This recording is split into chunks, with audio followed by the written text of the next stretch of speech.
All right. Happy Friday. Can you guys hear me? Thumbs up. Okay. VK, I added you as co-host, so I'm looking forward to running another amazing show with you tonight. How are you Great, doing? and I'm honored to be here. Thank you for having me on, and I love that we're doing these. People are learning a lot, and it's perfect for a Friday night. What better can't be doing anything better than this. I absolutely agree.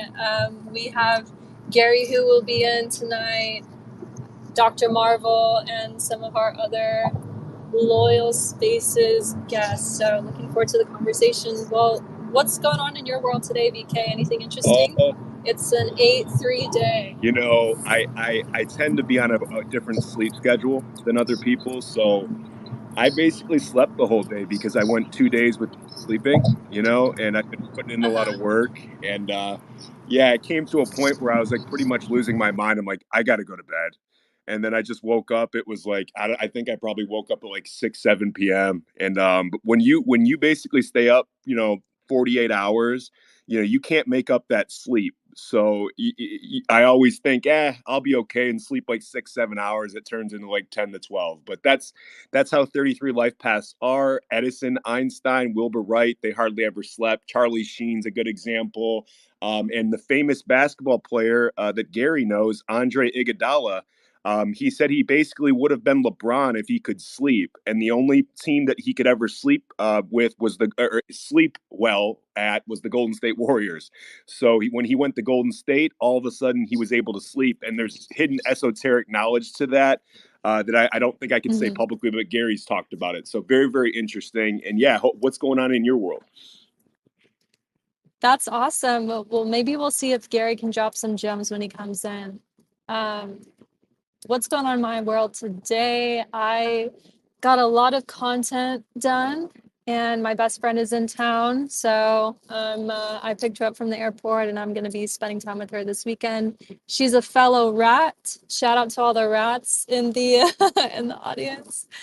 Shout out to the rat, dragon, monkey trine, and oxes also, soulmates. But yeah, that's what I got going on simultaneously with work this weekend and running this space. That is awesome. Yeah, it's really cool. What one like I sound like an old person here, but I guess I am getting older. I'm 29, but it's cool that instead of doing degeneracy and people partying, they're sitting on a Friday night listening to this stuff. So that's pretty cool, and that's a hidden advantage. We're doing a lot of people favors, maybe a lot less DUIs and a lot less trouble.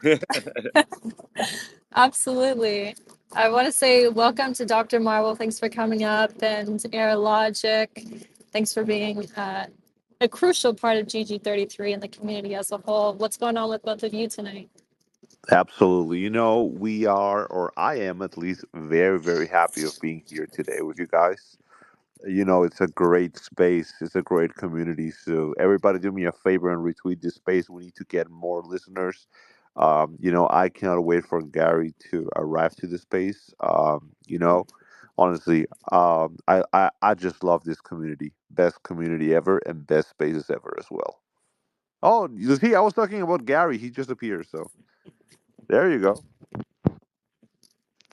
All right, the man, the myth. He's in here. I've invited him to co-host. Gary.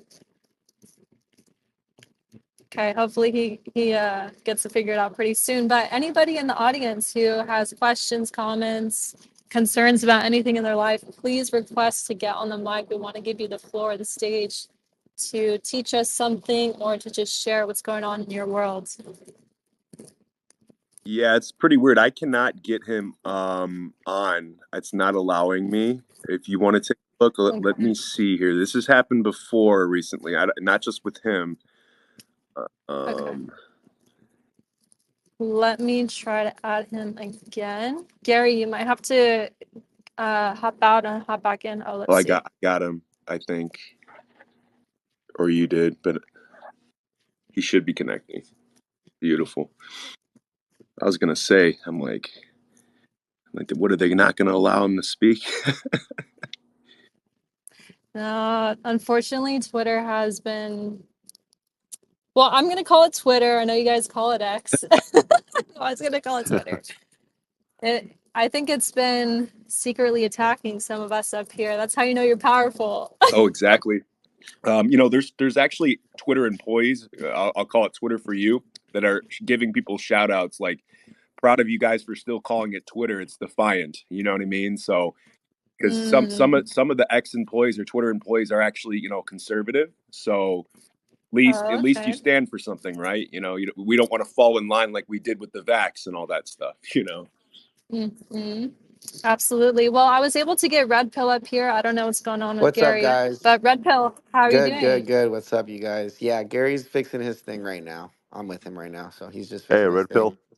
How you guys doing? What's up, Doc? What's up, everybody? Perfect. How's everybody's Friday going? We're That's excellent. excellent. That's amazing. We just left the we just left the casino. We ate some good. Oh, did you play Yes, roulette? I hit on roulette. I hit on roulette. I hit on Okay. 28 and black. I only played one hand. I put 100 up on black, and I put $20 on 28, and I hit, and I just left. I didn't even care. All And then right. we played some blackjack. Now we're chilling here at this little at the condo that we got for some content. Gary's figuring it out right now. We could hear everybody through his phone. Perfect. Yeah, I know, but it's not. Mm. I don't know. I mean, hold on, you guys. I know, right? It's like they're blocking him. Yeah, I'm bringing them up. I wanted. Okay.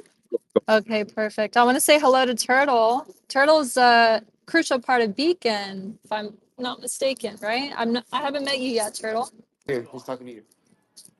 Bro, it won't even let me turn my. Hello? Sorry, guys. We're figuring it out.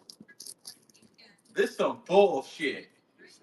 Hey, give me that shit, man. Yeah, just go ahead. Hold on, you guys. Here you go. Hold on. I don't know what's going on. I'm trying to turn on my mic. Look at this shit, bro. Yeah, it won't let me turn on my mic. It's not working. Wow, Elon Musk, you're a faggot. My God, this is some ridiculous shit. I literally can't turn my goddamn mic on. Turn your turn your phone off and on. Yeah, it just shows that you're connecting, but nothing happens. You got. My God. Now I'm hearing myself on the delay. I literally can't. Okay, I'm gonna give this to Red Pill. I'm gonna try to figure this out. Gary, you got to reset your phone. Try to turn your Yeah, phone yeah. and Try to reset your phone. VK just said to Yeah, yeah. turn it on and turn it off. That is Perfect. everyone. Yeah, yeah. Perfect. Also, Gary, check if you got the latest update. Sorry, There's guys, for a the brand new technical update. difficulties. We will have Gary right back. This is obviously All good. a 1 minute intro to a Matrix attack. Yeah, So what's going on in Beacon today? Anything fun? Yeah, we pretty much made somebody a lot of money. That's always great. We're moving some people out to Miami, to pretty much do what they do out there in their states and just do it here in Miami. We got a whole Wow. 2-story condo at like the 40th floor for content, all for 1 month or two. How long did we get it for? 1 or 2 months? We got it for a month, but we'll probably get a better place within a month. Okay, but yeah, we're just pretty much like getting high rises to host podcasts, interviews, content, etc. Just anything that we could push out. Awesome. Proud of you Yep, guys. it's actually on the 37th floor. 37th floor. 37. Wow. Oh no, I know, but we're in a disclosed area. Relax. We're about to get doxxed at the at the condo. Oh my god. But yeah.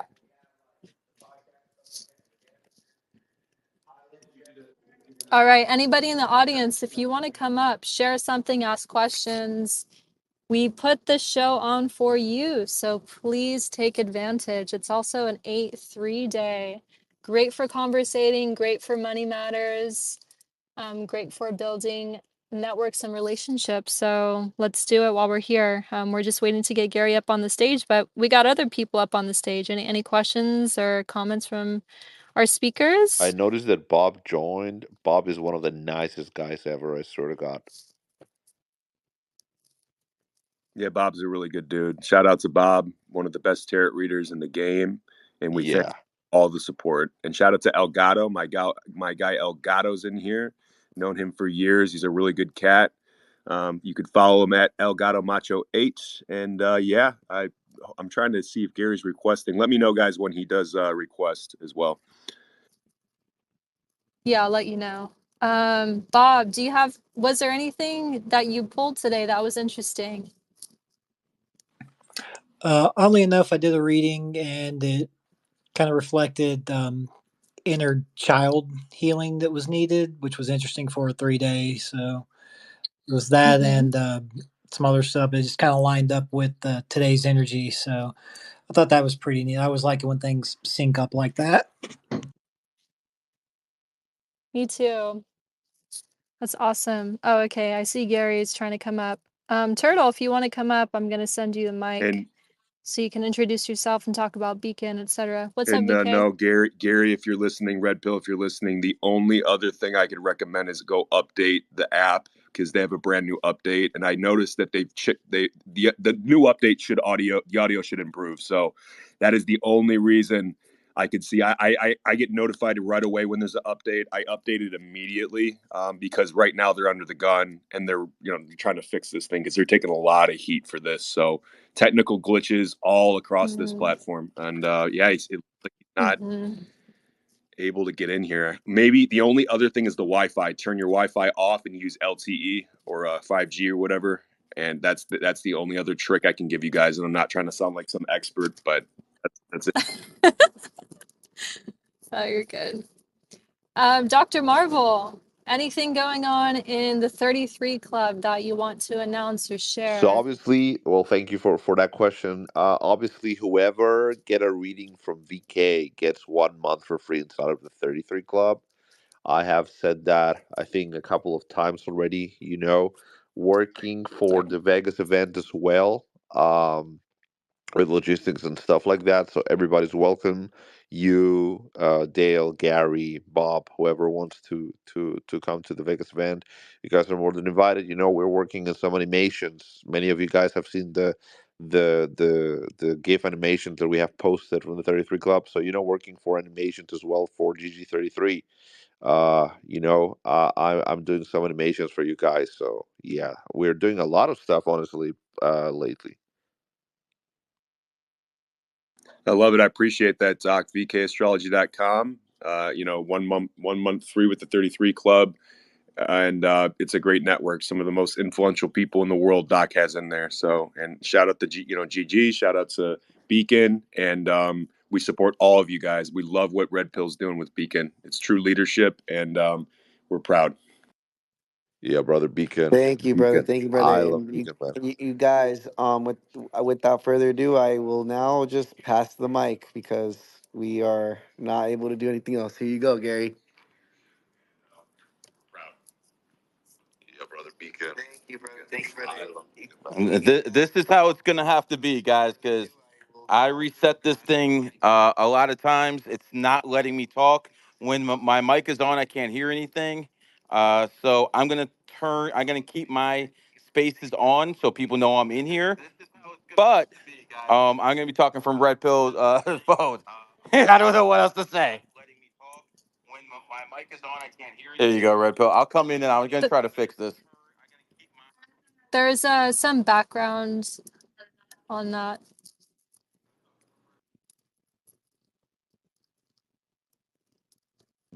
All right, so while we're waiting on that, I want to ask everyone who's up on the stage, what are your thoughts about the afterlife?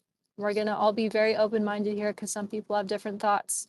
What happens when we die? I want to hear from every person on the stage in your words. None of us really have the full answer, so we can only speculate. VK, I'm calling on you. Let's hear it. What happens in the afterlife? I believe we live in the third density. So when we pass away, we go back to what would be the prime creator or the source. And when we pass away, some people go back into the cycle of reincarnation within their bloodline. You live through your bloodline, you live through your children, and as long as your family keeps living, So, for example, if you have a brother or sister who have kids and you don't, or you got cousins who have kids, and let's say you don't, as long as your bloodline continues, you will never actually die in this reality. Your spirit will live on with them forever. As far as reincarnation goes, I believe that some people we all are reincarnated. However, there are certain people that move on and leave their bloodline, so to speak, on a soul level, but their spirit never leaves. So basically, we have the third density, fourth density, etc. And as far as like what the afterlife is like, I can only tell you it's like a dream, just like this reality. When you go to sleep, is a dream real? Is it not real? There is a very bad place, I believe, that people can go, that would be perceptual hell. It's kind of like, imagine your city that you grew up in. Like when you die, you like, let's say someone evil dies. They will experience basically, like, for example, Miami. You'll be walking around Miami and there'll be no people there. It'll be like, all your friends are gone. Places are like demolished, and that's kind of like, if you watch the movie Inception, kind of like an astral type of hell that very dark people go to. But if you're a good person, you'll be okay. And never underestimate the grace of the Prime Creator. The Prime Creator has no name, in my opinion.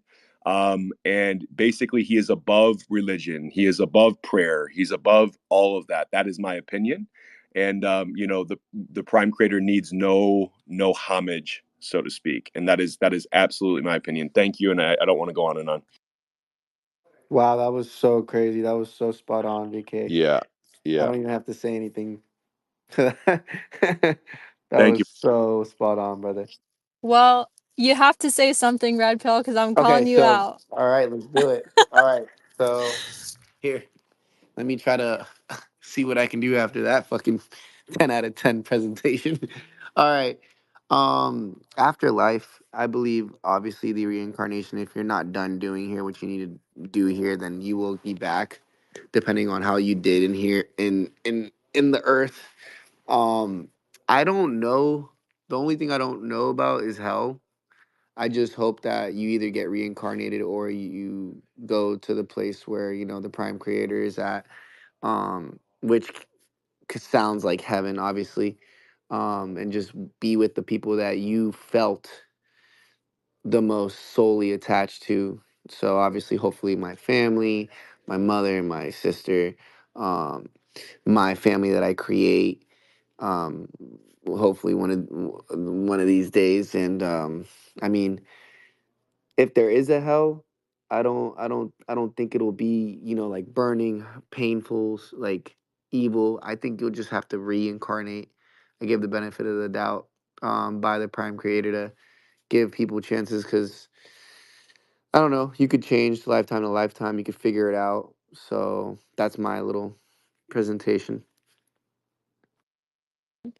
Love it. Thank you. And by the way, if people on the stage have overlapping ideas, so what? I think it's still important to hear from your unique perspective, interwoven with those similar shared ideas. So thank you, VK and Red Pill. All right, Dr. Marvel, you're up next. What do you think? The same word. What happens when we The die? same words as VK. No, I'm just kidding. Listen, I would think that when you pass away, when you die, when you go to the other side, I would say you encounter yourself with the with the prime creator, and Oh, yeah. no, sorry, go Oh, ahead. all right. So yeah, basically, I think that's what happened. I think that you are going to rest after the death, and you might reincarnate or stay over there. That's my belief. Amazing. All right. Ryan, you're on stage. I'm calling on you. You're next.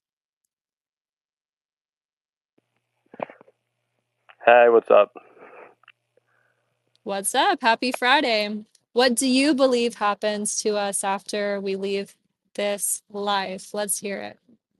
I mean, we can only speculate, but I'll just say that about a decade ago, there used to be a show on TV. I think it's called I Survived Beyond and Back. I mean, it goes through people that have had near-death experiences, and a lot of times, like the people will have at least start off having an experience that kind of like mirrored like what their religious beliefs were in life.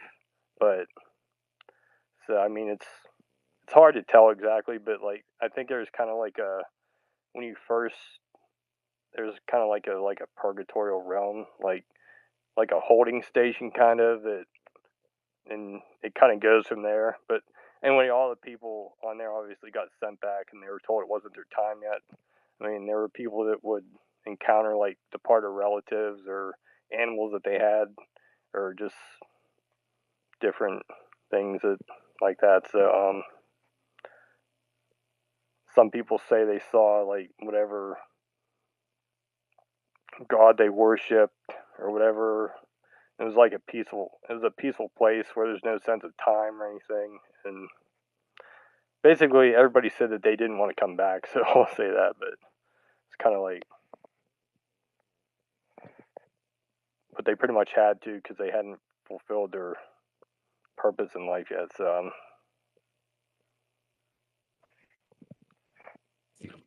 but I mean, like I said, we can only speculate so much on it, but Exactly. There's no right or wrong answer, but I think it's cool to hear what everybody thinks. And we might think different things at different times. My views have changed quite a bit in my adulthood. Um, but yeah, that's the beauty of living and learning. We grow, we have different perspective. Bob, you're up next. What do you believe happens after we die? So I think what we do is we go back to the source consciousness and we're integrating the experiences that we have here in this particular incarnation.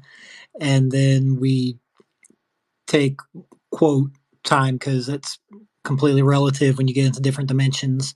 But to figure out the next incarnation that we want, it might be later on down the bloodline of your family. It could be prior to it. It could be a completely different bloodline. It doesn't even have to be human. It could be an animal. It could be a bug. It could be a tree. It could be a rock.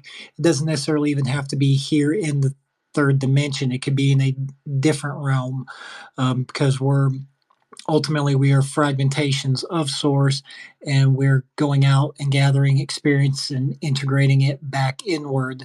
Because my belief is the Big Bang, the Word of God, was source consciousness one day wondering, what am I? And that's what created the universe, trying and source is trying to gather these types of experiences to better understand itself, just like how we go through different experiences to integrate the fragmented parts of us together to become whole and to be consistently healing as we go through life.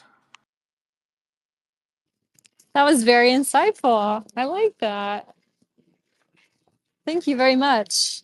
Elgato, you're up next. I don't know if your hand up was in relation to what anyone Yeah. said, but I do want to hear your unique perspective as My well. perspective is, of course, there's a judgment. We will, again, it's all speculation, right? We all have different opinions and whatnot. But I will say that we will go wherever we're destined to go. Some get sent to bad places, some get sent to great places.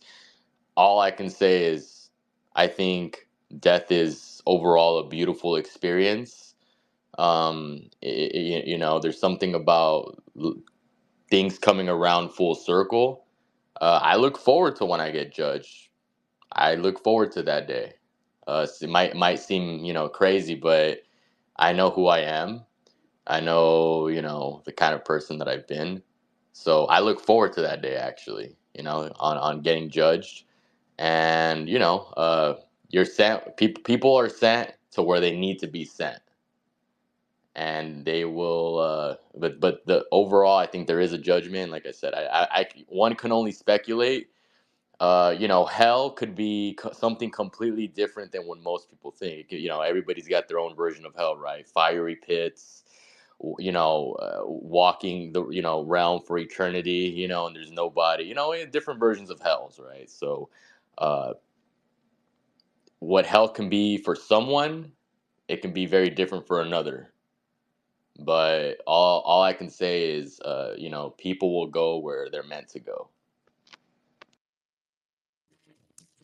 You want to know how Elgato is a good soul, a good person, is because he looks forward to being judged. I don't think very many people can agree with that or have that conscious awareness about themselves to where they're so comfortable and they're so probably righteous that they're ready. That is fantastic. Thank you so much for sharing that. That's a great point, and I will tell you, like Elon Musk says, he does not fear death. I feel like I'm a prisoner of my own body. So basically, could you imagine living like 200-300 years old and you watch everyone that you love around you die, and then there's nothing left in the end? So it's torture. That would be torture. Death is like a sweet escape. That's a good point too. Wow.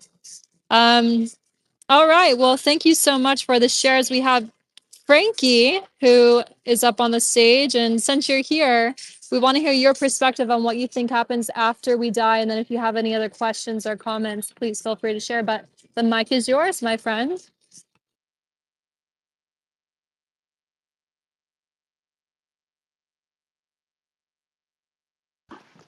Um, Hi, hello. I hope everyone's having a great Friday. A little nervous, but from my perspective, I was raised as a Christian. So, from what I know and from my knowledge, I believe that like there's a yin and there's a yang. So, if there's a good, I also believe there's a bad. So, at the end of the day, I feel like we get judged on our intention and our actions, basically. Um, Yeah, that's pretty much it. That was an awesome answer. I'm glad you spoke, even though you said you were nervous. Did you have anything else to add? Because I know you came up to the stage before I posed the question. Do you have any questions? Yes, I know that I'm a seven life path and I have one energy. I'm born August 1st, 2005. I was just wondering, I know timing is kind of important. I was wondering when would be a good time for me to really push and maybe start a business. I want to get real estate license and kind of follow that path. But I was wondering when would be a good time to wait and when would be a good time to really push towards everything. VK, you want to hop on this Yeah, you one? said your birthday is August 1st. Is that correct? Yes, Okay. 2005. Um, All right. So when your birthday hits, August 1st, 2005, yeah, when your birthday hits, you want to push extraordinarily hard. Right now, it's all about learning for you. Um, August 1st. I wouldn't pursue a relationship right now. Stay away from women. If you're in a relationship, protect it because there could be problems. Right now, what you should be doing is learning everything you possibly can about what you want to pursue. And then when your birthday hits, I encourage you to start as much as you possibly can and focus on money, power, and karma. Um, you have a very, very good setup here. 2025 is looking like a very good year for you as long as you put the work in. Expect not to sleep a lot after your birthday hits. If you're lazy, you're going to have a bad year. And also, don't be overly spiritual when your birthday hits. You need to have both. You need to be basically, materialistic and spiritualistic. But if you're just spiritual, you're going to have a very tough year. So focus on the money when your birthday hits. And thank you for the question. And thank you for having the courage to speak. I remember being your age, being so nervous and stuff like that. And just look at this stuff as batting practice, my friend. Absolutely. And I might add, you are so far ahead of the curve for the people in your age bracket to even have an understanding of numerology is amazing. So pats on the back for that and congratulations. Well, I stole Red Pill's phone for a second, so let me just say this: most of you motherfuckers going to hell. Okay, see, I don't have to think, I don't have to know. This is 100% guaranteed. Most people in society are going to hell. And what that actually means, I don't think people are going to be burning, but you guys will be punished because what I see around is nothing but thieves, fucking people who betray, whores, homosexuals, thieves. I mean, that's pretty much covers about 98% of society. So all I gotta say is this: we're all gonna get judged, not by the religious terms and stuff like that, but like for instance, if you're an extremely rich man and you still will do whatever it takes to get money, oh yeah, you're definitely going to hell. If you're a good-looking broad and all you're doing with your looks is taking advantage of men, yeah, you're definitely going to hell. If you're in a position of authority and you fucking abuse it, yeah, you're going to hell. And here's the thing: I think most of us fail our reincarnations, me included. So when it comes down to it, people really have to be mindful and ask themselves, is what I'm doing moral? And I know moral is one of those things, but you have to understand moral starts with M, just like the Matrix. So morality does mean something. And I'll give Red Pill his phone back because he's over here like he wants to whip my ass and take it. There you go, brother. Hey, Gary, do you think Oh, man. like everybody needs to be mindful, right? Everybody needs to be mindful, and you say everybody fails their reincarnation, including yourself. Does that mean even yourself? You got to be mindful. Oh my gosh, thank you so much. I really appreciate all the knowledge and the opportunity. This has made my month. I'm so excited to use this knowledge and benefit from it. Thank you guys so much. Oh my gosh. You're That's welcome. awesome, man. We just made somebody's night. That's amazing. Hell could be like the movie Groundhog Day, where you keep living the same thing over and over until you get it right. So people can watch that movie and try to gain some little insight from there. So Wow, that's a great point. Groundhog Day is February 2nd, the 33rd day of the year. Don't think that that's not a code with the elite. So the elite use Groundhog Day as a code. So when he sees his shadow, that's a code. When he doesn't, and I'll leave it at that. I'm not going to say any more. Scruffs, welcome to the stage. You have your hand up, and then we'll go to Ricky. What's going on? Hey, what's up, guys? So I just wanted to touch on the like where we go after everything kind of ends. I just want to say, so the view on the law of conservation of energy, being energy can't be created or destroyed. That definitely means that our soul goes somewhere because our body like goes into the ground. You know what I'm saying? Like goes into the earth, makes soil again, gets eaten, does that whole recycle process, and then we still have our soul. So our soul needs to go somewhere. Our conscious needs to go somewhere, whether it's reincarnated or put in a different dimension or plane. It goes somewhere. So I believe that there's a prime creator personally myself, and I know there's some, and all religions have something in common, is that they believe in one top thing. So I gotta say I appreciate Beacon. You know what I'm saying? They don't judge you on if you're Christian or any type of religion you are specifically or anything like that. So it's like give them 100%. Shout out to them, and that's just my view on that. So Amazing. Thank you so much for the ad. And did you have any questions or anything else you wanted to share with us since you're up here? yeah, I just want to touch up on that fact. I like what you guys are doing. Great space tonight. You guys be killing it. I love tuning in.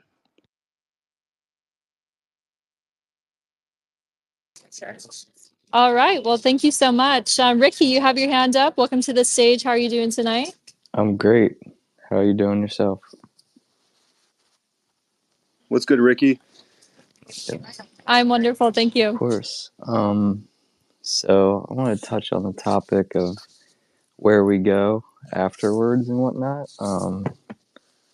So you know how when you're little, you might have like a reoccurring bad dream. That's something that kind of stuck out to me. Uh, something that could play into that.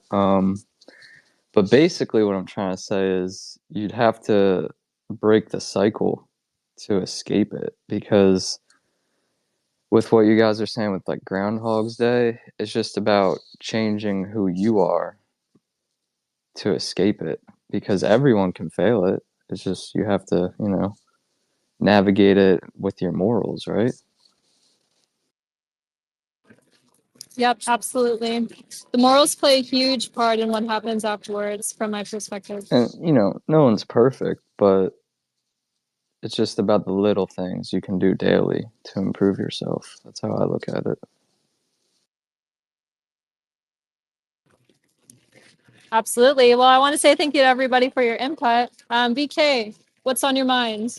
Oh, not much. I mean, I'll tell you this, guys. Number one, I might be retiring next year and going away. This might be my last year around you guys. Probably it might be the last year I'm doing readings.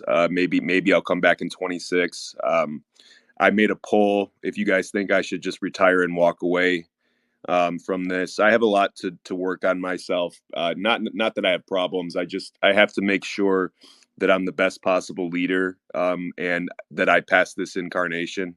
I'm not sure if I'm going to walk away, but I might be retiring. I think I'll hang around this year, and 2025 it might be, I might call it quits. I've even thought about deleting my account, but I'm not going to, just for the sake of trying to help people. I've been doing this for like, most of my life. So I'm tired, and the only thing that keeps me motivated is basically trying to help people. But I've paid the consequences in my personal life for some of the some of what comes with social media. You don't have privacy. It's harder to focus on family, and we'll see what I do. But yeah, I wasn't trying to speak or anything, but you asked me what was on my mind. I'm like, well, I'll say this because I had nothing to say. So thank you guys. Yeah, thank you for sharing that with us. Um, Definitely appreciate the honesty. Thank you.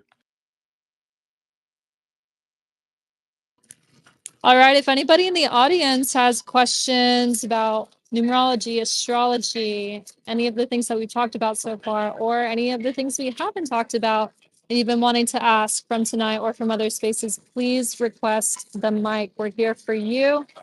All of us have taken time out of our Friday night to serve, so let us do it. Also, All make sure you right. share the space, guys. Do me a favor. She won't ask because she has she's a lot of grace, but I will ask. Please share this space. Help her get her message out here. I'm the one with the ego in here. She has like zero ego. I'd be like, share this thing, share this thing. So share it, guys. Thank you. And sorry for interrupting. Oh, you're not interrupting at all. The mic is open for everybody on stage. I have Harry Savage, who's requested to come up. How are you doing tonight, sir? I'm doing great. How are you guys doing? I'm wonderful. Thank you. So I just entered my birthday is April 28th, 1999, and I just entered my 22 personal year. Do you guys have any advice or insight for that? I'm in bronze.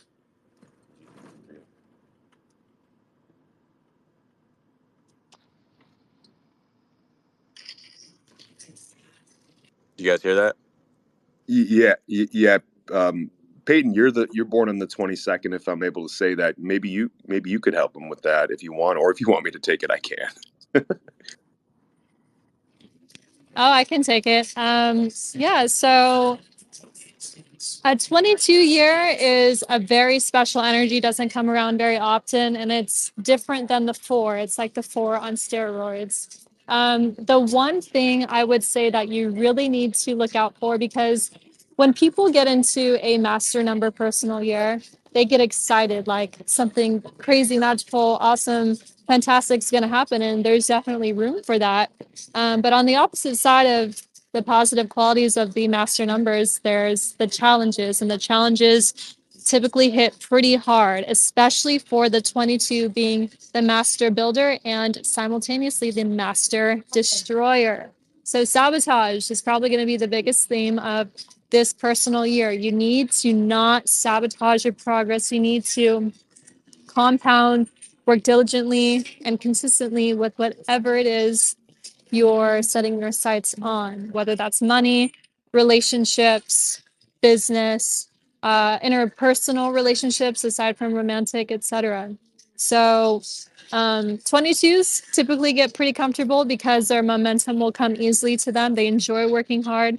But as soon as they get on a little bit of a cruise control with their habits or routine, etc., they might feel it's okay to slack a little bit, fall off, take it easy. And that's the complete opposite approach of what you need to do. You need to be work mode, and not destroying what you've built. Makes perfect sense. Thank you very much. Yes, you're welcome. And thanks for the That's question. awesome to hear because on my birthday, I'm going into a 22 year. So it's something I'm looking forward to, but I know it's not going to be easy, but I'm excited for it. Yes. People need to know that these master numbers, it's not all peachy keen. Like people, as Gary talks about, a lot of people fail their incarnation, and especially master numbers. They will fail what they've come here to do because of themselves. Usually they're their own worst enemy, and especially that 22. You are your own worst enemy, okay? You don't actually have enemies in the real world. Nothing they do can compare to what you do to yourself in terms of damage. So it's great to be in control, but it's also, what's that saying? Heavy is the crown, something like that. The crown is heavy. Anyway, yeah, best of luck to you, Harry, and also Bob when you get into that. I see Akon is up on the stage. Thanks for coming in, sir. He was awesome the other day in our space. What's on your mind? What's going on? Oh, not a whole lot. I just wanted to, I appreciate first off the compliments, Peyton. Everyone from Beacon, GG33 and 33 Club. I hope you're all doing well tonight. I just wanted to comment on a topic ago about reincarnation, or not reincarnation, but what happens after death. See, it all kind of starts with my belief of like what or who the prime creator is. My personal opinion is the prime creator is the absolute form of power or energy, somewhere in this world or whatever. And that permanent or absolute form of energy, it emits shock waves. And in those shock waves is different vibrations and frequencies.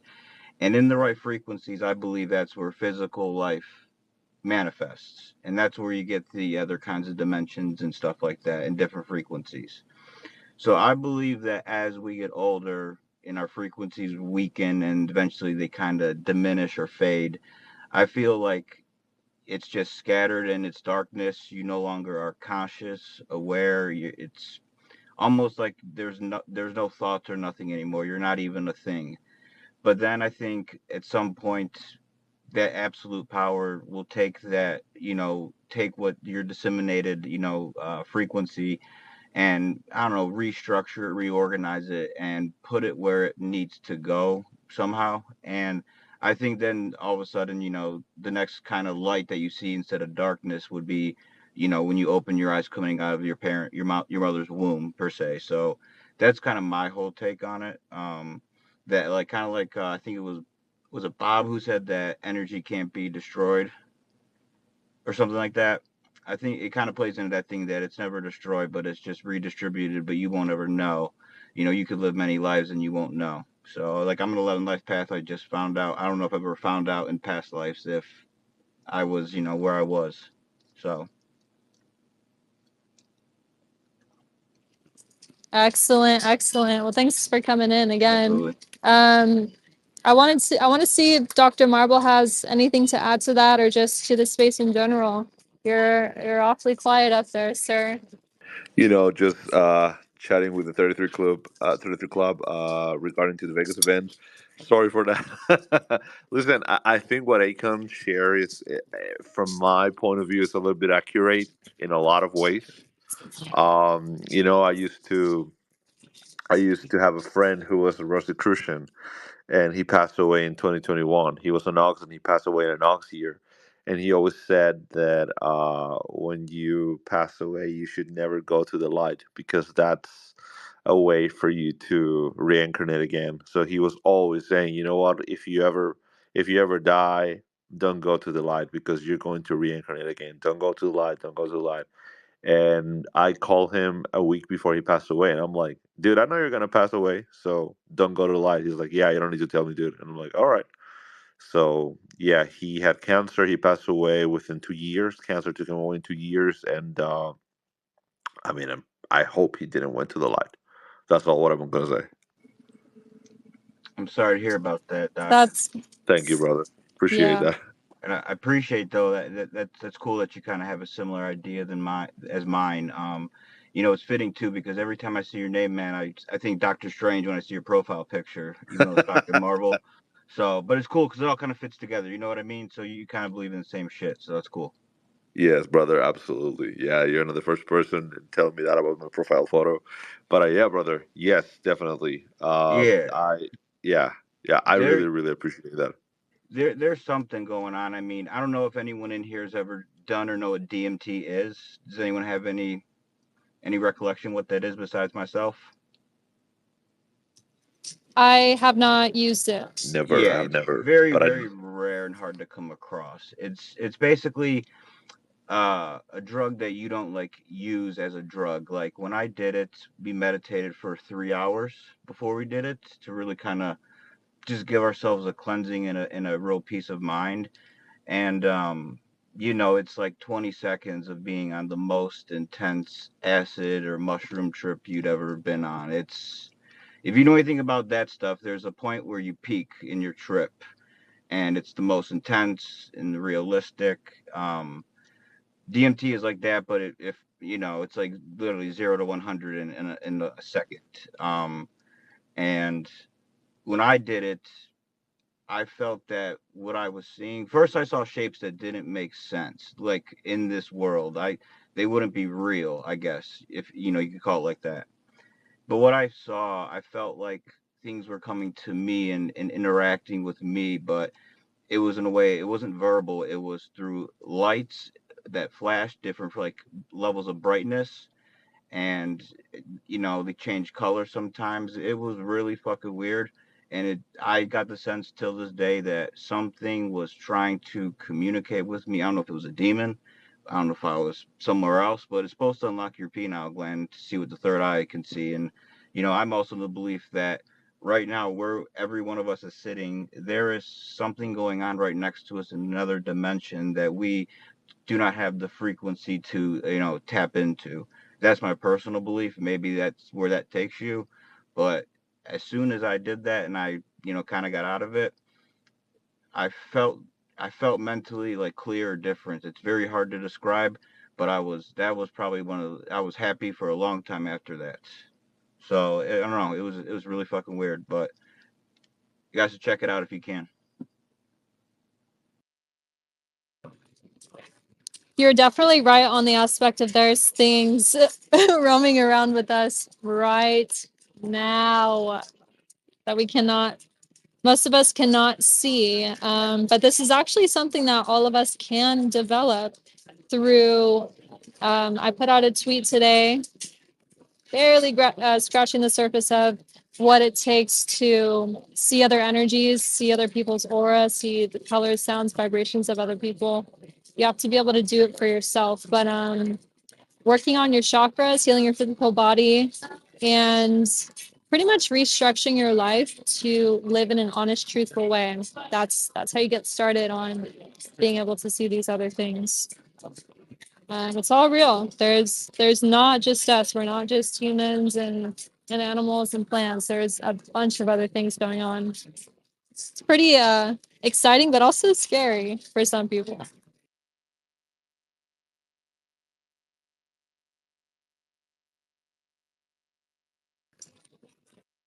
Warrior, what's up?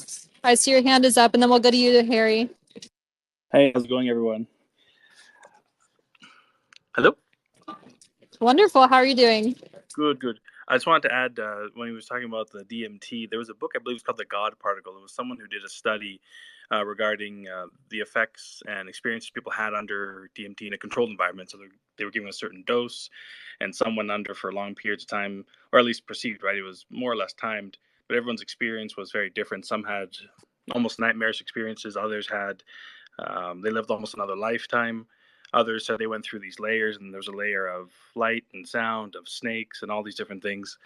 And then had recently heard, I think it was within the academy or just talk somewhere, that there was a group that's using DMT and they're mapping and they currently haven't found the link for that one just yet. But yeah, it's really cool, really good stuff. Man, that's pretty cool, man. You know, the reason I got into it because I heard a story that, like, kind of like that really sparked my interest. It was some scientists, I think, were doing a test. Now, this is like over a decade ago, so I don't know if I can find the story, but two scientists were conducting a test with people kind of similar to what you said. And one woman specifically, she said that whatever she came into contact with during her time, so it says she just got something about a wall in her house that she lived in, and she couldn't explain it any more than that. And you know, when the scientists went with her to her house, they had, you know, they got the background, and she had lived in this house for a while. House was passed down from generation to generation, and you know, she took them to like a wall in the living room or something, and you know, something in there, like in the DMT trip, said something about this wall. So they decided to knock the wall down, and they found like $500,000 like stashed in the wall, and like it was really like, I don't know if it was fake or not, but it was like, okay, I'm definitely gonna try this shit. Maybe I'll find $500,000 in my wall, you know. It's almost like it was a sensor increase, right? You can sense where there's an energy of something or concentration, perhaps. Well, yeah, like you know, there's definitely if you're able to see, if you're possibly able to communicate with you know, deceased people there, I mean, you know, if somebody, you know, if our deceased relatives are watching over us, like, you know, the people are told they are, yeah, you know, and we enter that state and they can recognize that we're in a state where we can, you know, possibly perceive them, you know, they might show and do whatever they can to, you know, let us know whatever they can, even though we're not going to understand what the fuck we're seeing. So I don't know though, you know, it's just some crazy shit. If I can add one thing, I remember there was a story. It was a creationist guy, but it was Dr.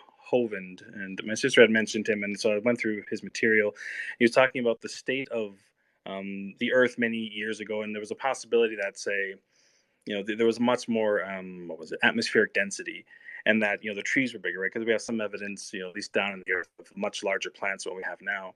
And so I remember seeing also, I think it was The Secret Life of Trees, where they were talking about showing on the mushrooms, and like they emit spores, and they're more like psilocybin, right? And so if the mushrooms were huge and the atmosphere was more dense, and all the psilocybin was in the air naturally, right? Our atmosphere was probably, maybe at some point in time, like the spiritual world and this world is almost, you know, literally both visible in the same, almost like, say, if anyone watched that Avatar Korra, when she opened the spirit portal, right, and the spirits and everything were visible to each other now, or something along those lines, because everyone would be in a state of an almost microdosed state of psilocybin naturally.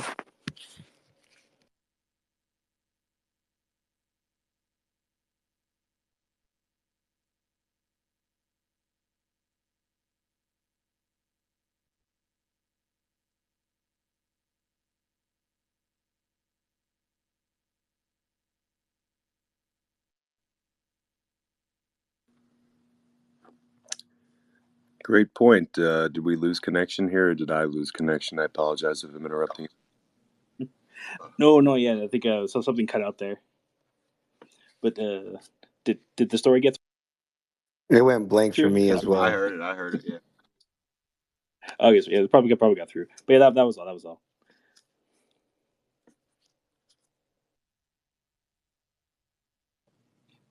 We're probably getting monitored by the feds right now. I'm probably going to jail for my story tonight. It's nice knowing you guys. Just so you guys know, please stop tapping my phones. My phones are being listened to directly over and over again. I do know some people and intelligence. But please, guys, stop that. I can't talk. I don't know why there's such a bad echo. I'm assuming you guys are letting me know I'm being listened to. But to the CIA, FBI, NSA, I will not get in your way. Just do what you guys do. I'm not here trying to start a revolution or anything like that. And it's unbearable. And this is funny that you said that, but my phone's 100% tapped right now. Just so you guys know what I deal with. Please, please, please stop doing it. And if again, you're welcome to listen, but just don't listen to my personal life. If you guys want to get knowledge off me, no problem. Just respect my privacy, please.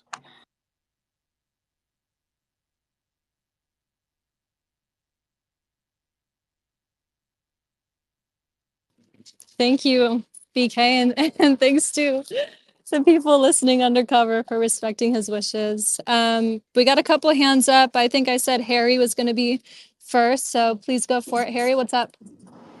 I just had a question about the shadow astrology course that I believe it's being worked on or like added to. I believe DC's in charge of that. Hey!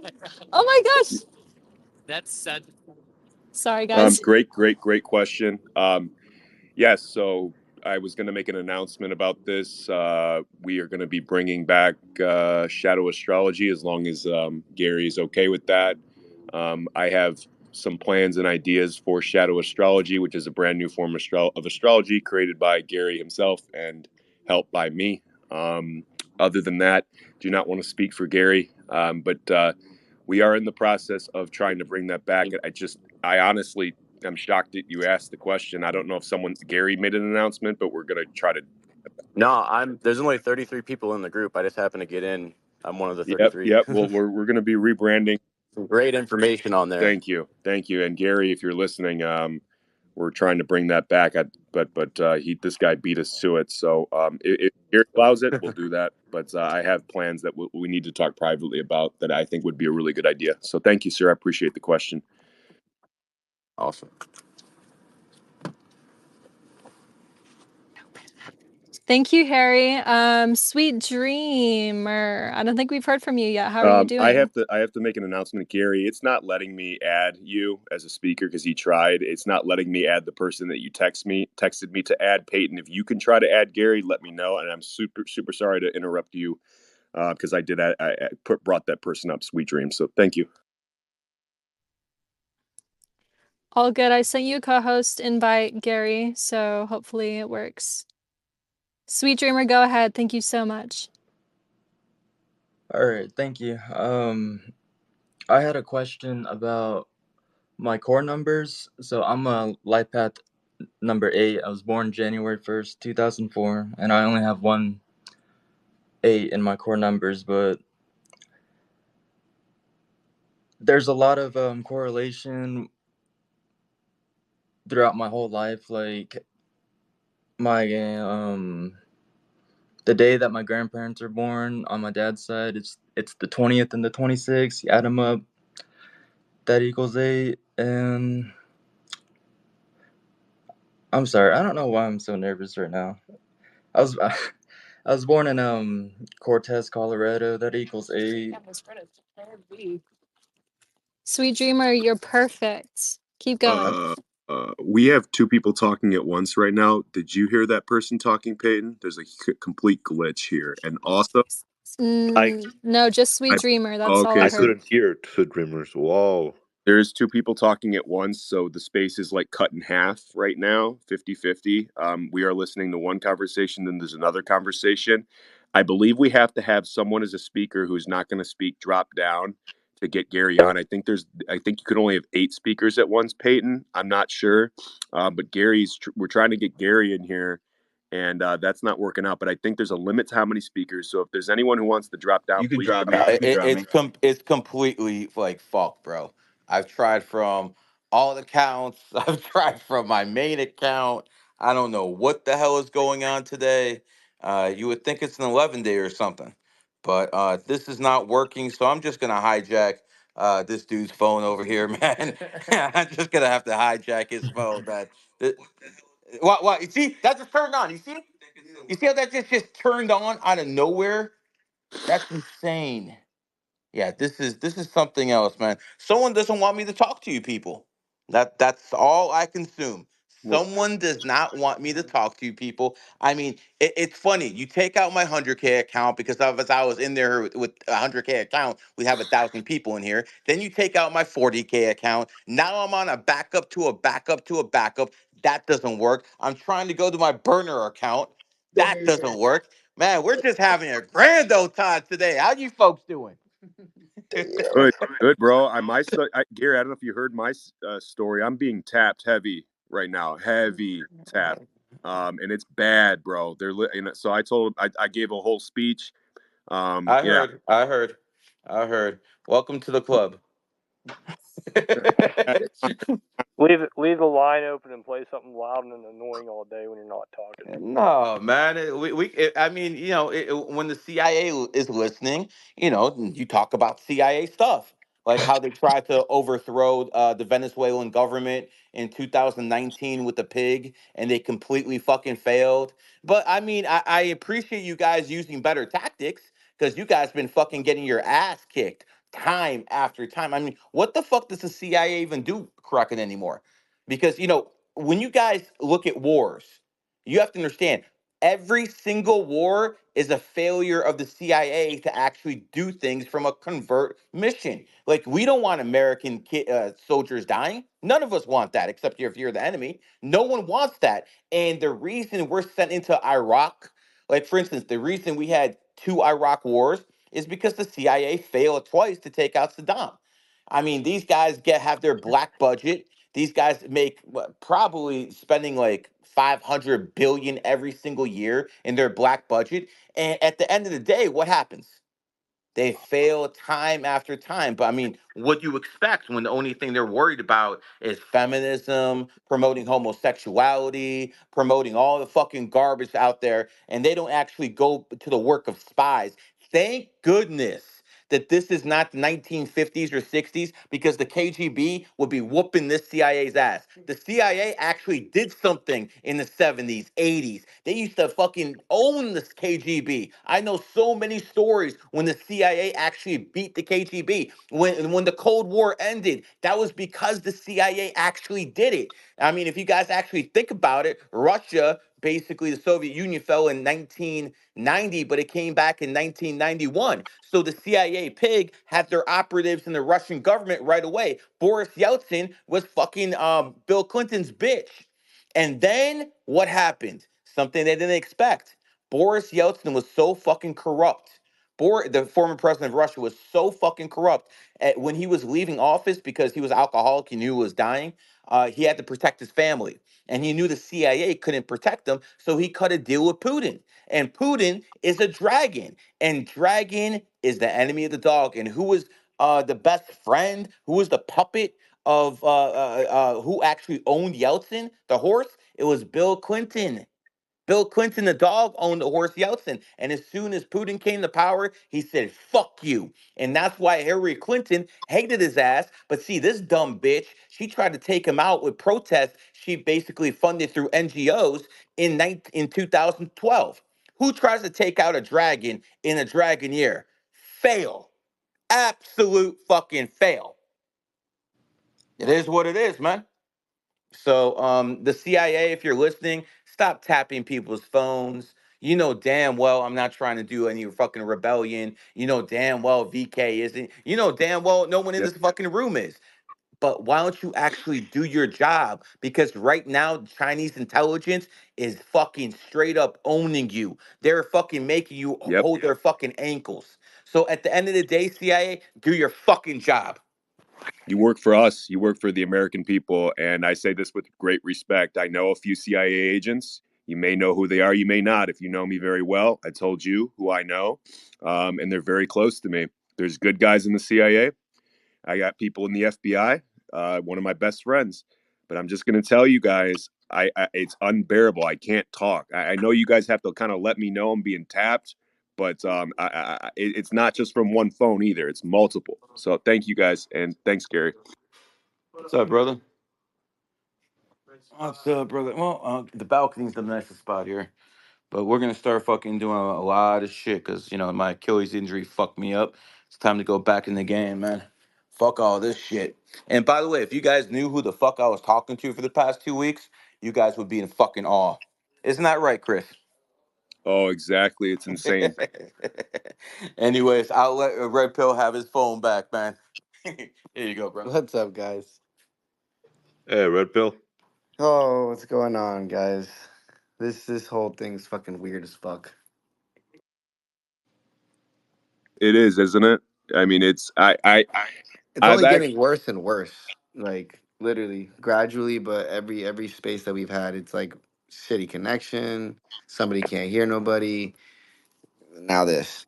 I mean, When I was co-hosting the other day, I could not hear any of the speakers. I had to drop back down to hear anybody speaking. So I don't know what the hell was going on with that, but yeah, it's gotten to the point, Ryan and Red Pill and Peyton and Doctor, that I'm starting to get a little bit like concerned. I'm not a coward, but yeah, it gets a little bit odd. They're definitely taking a look at me. I can't say too much, but stop sending police around me. I don't know why you guys just stop and look. But maybe you guys know who I am, but please just leave me alone. You know what I mean? And protect me. I'll protect you guys. Just please leave me alone. If you guys want to get knowledge, that's fine. I expect that. But yeah, just like get out of my private conversations.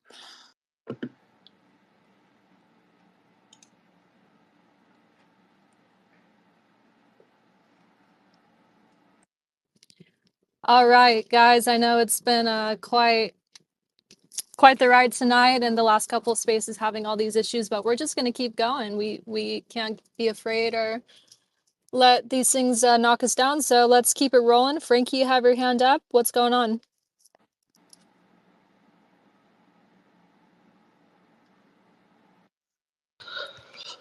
So I had a question on pretty much what would be the right place to join.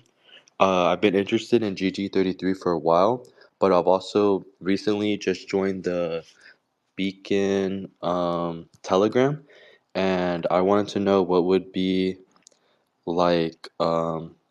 would be the most beneficial for me, and how does the process to sign up normally look like? How old are you, Frankie? I'm 18. Oh, okay. Um, well, for speaking for Beacon, only, GG33 is Gary's, but Beacon is a men's community. You're 18, like out of high school or in high school? I'm currently finishing high school. I'm planning on starting college by the end of the summer. Okay. Okay. Well, I mean, shoot me a DM. Shoot me a DM. We'll do a private interview for Beacon, but GG33. I don't know what's the rules on the age either for GG33 VK. Is that the same as us or what? Sorry, could you repeat that one more time? Oh, I think he was asking VK a question. Can you guys hear? Oh man, what was the question? Was what are the rules on joining or the age? Yeah, I mean, I know Beacon's 18 and Oh, up. I have a very strict, so I'm very strict. If you are under 18, I have a zero policy. I take this very seriously. No one can get a reading from me who is under 18 years old of United States common law, as well as federal law across this world. I don't care if you're in another country and 17 is an adult. I do not take that lightly. Number two, in order to join GG33, you must be unequivocally under any circumstance 18 years old or above.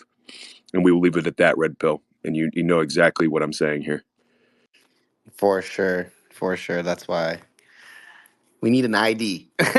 Pretty much. Yeah, I wouldn't want to deal with that type of stuff, if you know what I mean.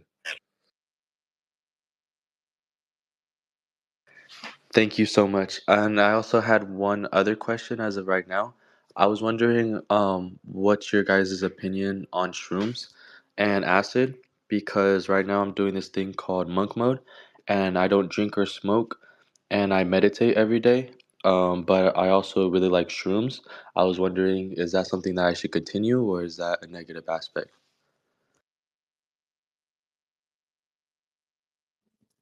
Anyone want to take a stab at that? I would just say if you're a 7, you need to give your physical body a rest every now and then. That's all I'll say on that. I don't have any experience with any of that stuff, so I won't comment on anything else. But yeah, pretty much that. But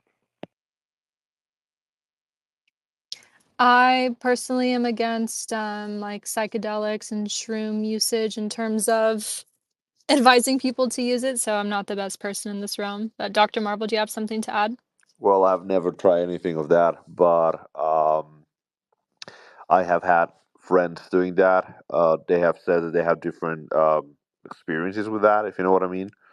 Uh, but yeah, I've never tried anything of that. I wish there could be a, more helpful with that, but no. Uh, that's not my work field, if you know what I mean.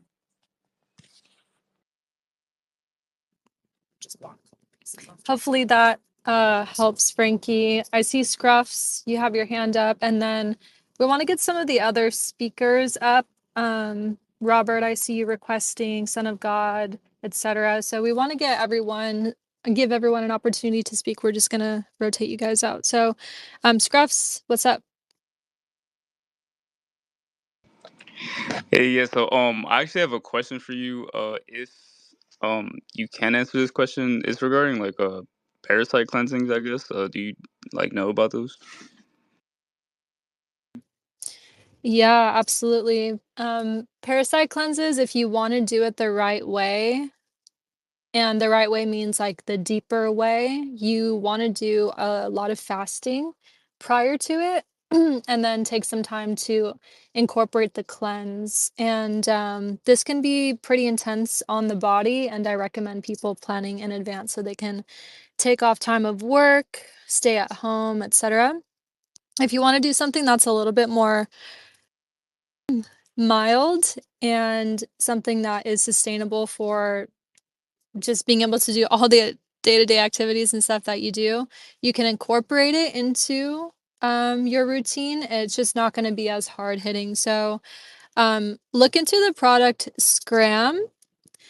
It has a formula that helps with parasite cleansing. And then also, I would just, as a general heuristic, keep black walnut and wormwood extracts on you. So you can have, in case you have a time where you're traveling in another country and you're eating different food, you want to have something handy just to make sure that those potential parasites are taken care of. Um, there's a lot of formulations that have black walnut and wormwood together, so that's pretty easy. You can get that or you can get them separately. But look into those products and then also just send me a DM separately if you want to get into the deep cleansing because it'll take a while for me to explain here and I don't want to take up too much time. But yeah, because I was trying to like I heard that other countries and things like incorporated that into their system like once a year at least to make sure that they was cool and stuff. So I wanted to start doing that. But and then I was like, all right, you could just eat like a papaya seed or something, and then they were like, oh no, you have to eat something before that so that it doesn't cleanse your system and it's not that simple and all that. And I was like, damn, I don't want to like shit out a lung or something. Like, excuse my French, but like I don't know. But yeah, I appreciate the information. I'm gonna definitely look into that and hit you up for more details. Papaya seeds are another great one too. So, yeah, message me about details, but the thing is, there's foods in nature that we eat that are natural parasite killers. So even if you're not doing a full-on protocol, having certain things from time to time is awesome. Like you just said, papaya seeds, which are very strong and not pleasant in the mouth, but I think that makes sense why parasites would probably die off in contact with them. Pumpkin seeds actually are a natural parasite killer too. So if you just have some sprouted pumpkin seeds, sprouted is the best way to buy them. They sell them at Costco, typical food stores. You could probably find them. There's different things you could do on a daily basis or semi-regular basis to keep that consistently cleaning you out. But yeah, thanks for the question. That's awesome. I want to welcome Robert to the stage. Robert's an amazing wealth of knowledge. What's on your mind tonight? What's up, Peyton? You guys talking about psychedelics? We were. What do you want to say? Well, I've experienced it a couple times. I've never done DMT. I've done some shrooms, and I had a crazy first experience in Vegas where I took it at the one of the casinos over in Henderson. And basically, actually, it was an awesome night. I had a great experience. I took it with one of my old girlfriends, and we kind of walked around with some friends. And I remember getting lost in the casino, and I ended up on like this bottom floor that I'd never been before. And I remember specifically there was this chair. It was like it was like velvet, had a really big back to it. And it just like came alive like a Pee Wee Herman chair and just started like talking to me. And that was probably the craziest it got. And then the rest of it just kind of opened you up to like energy around you. So it's kind of like when you I took some Molly at EDC a couple times, and it's like that. Like you just kind of get more in tune with that energy. I think if you do it too much, though, it's probably not a good thing. I've only done that a couple times when I was in my college days or living in Vegas, but you can definitely, you're talking about auras, like you can start seeing people's auras on it. Which is interesting. It kind of made me really open up back then. This was maybe like 10, 12 years ago, to that everything's energy, and we're in some type of simulation matrix that I'm still trying to figure out.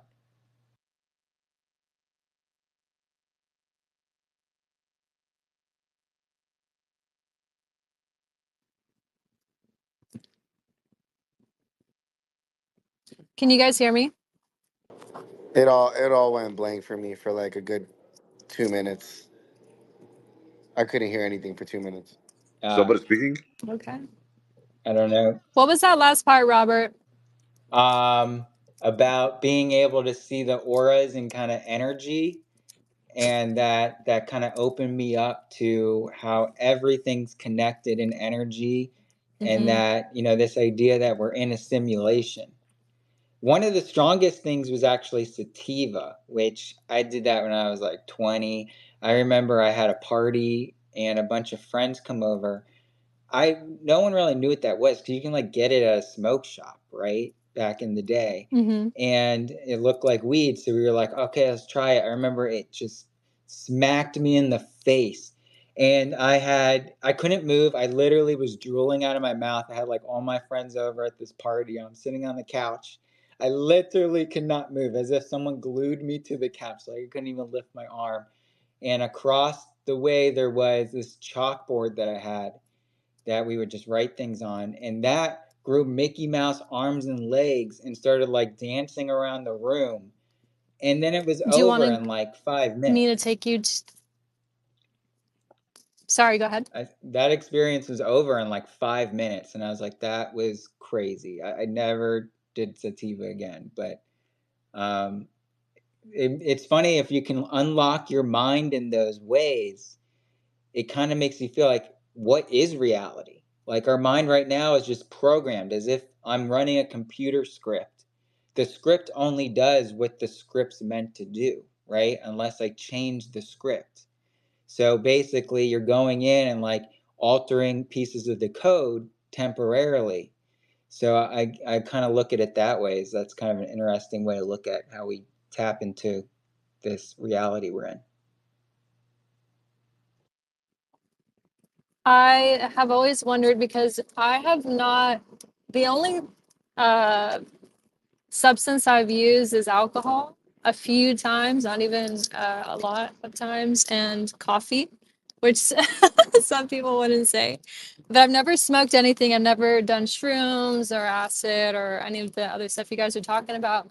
And I've been able to see auras and see spirits and talk to spirits. This is also not something that I've shared much about publicly, but I am sharing it here. And I've always wondered how different that would be if I had utilize substance to have these experiences, and not to, hopefully this isn't a disrespectful statement, but I've wondered if when people have these trips and these experiences, if it's just a figment of their imagination or if it's actually real.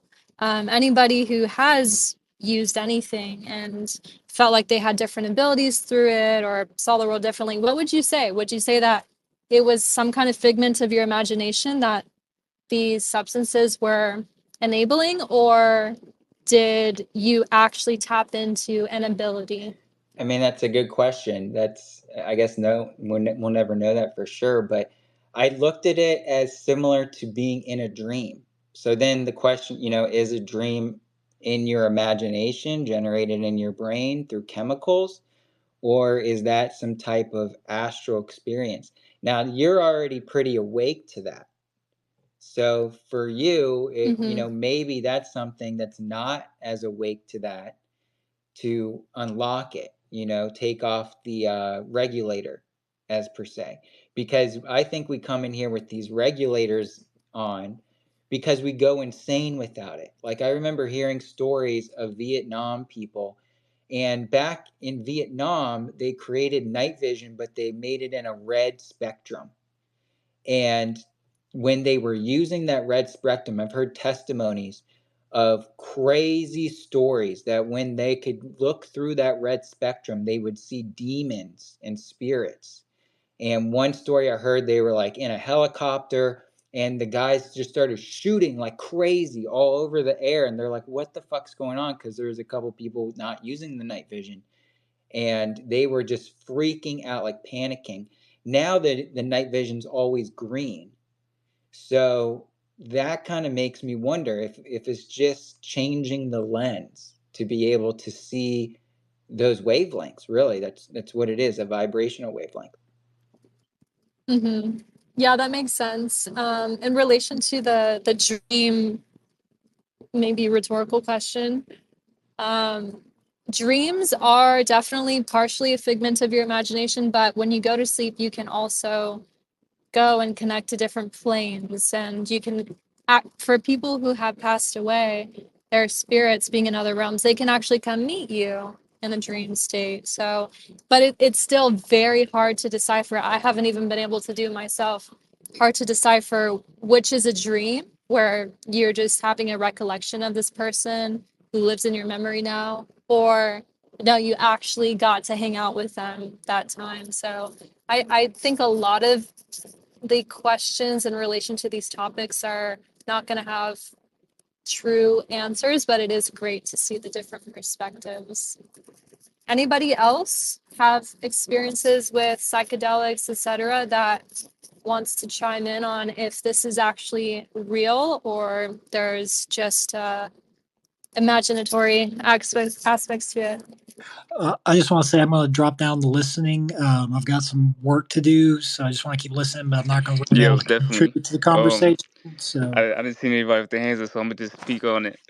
Yeah, I mean, I've had a couple like dreams and stuff before, and like I've like researched the like astral projection, lucid dreaming, and stuff, and I've literally had dreams where like I don't know, like it doesn't feel like they didn't feel like it was like real life, like I was living it in the moment, but when I woke up, like I remembered it, but the dream was like I'm in it, and I'm being shown by somebody. They're like, "Yo, you could fly and stuff. You could do this and this and that." And I'm like, "Hold on." I'm looking at my hands and everything, and I'm like going through like this whole process, and I'm like learning, I'm flying and all that, and da da da when I'm dreaming.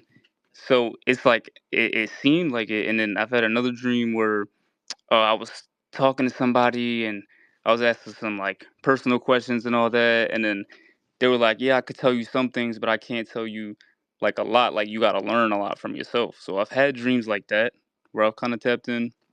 But as far as like really getting deep into like a first person point of view where it feels like my whole consciousness is there, I haven't like really tapped into that. I guess I don't know. And then I've also done psychedelics before, and I like meditated like really hard, and I try to like I don't know, project or something, I guess. And when I went, I don't know, my mind felt like it was like going places and everything, and like I had like crazy like images of me going places and just like hella detail. But my mind is creative on its own already, so like I don't know what was going on there.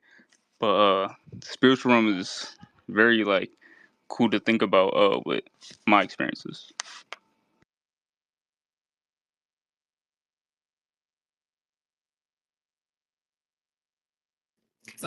I appreciate that.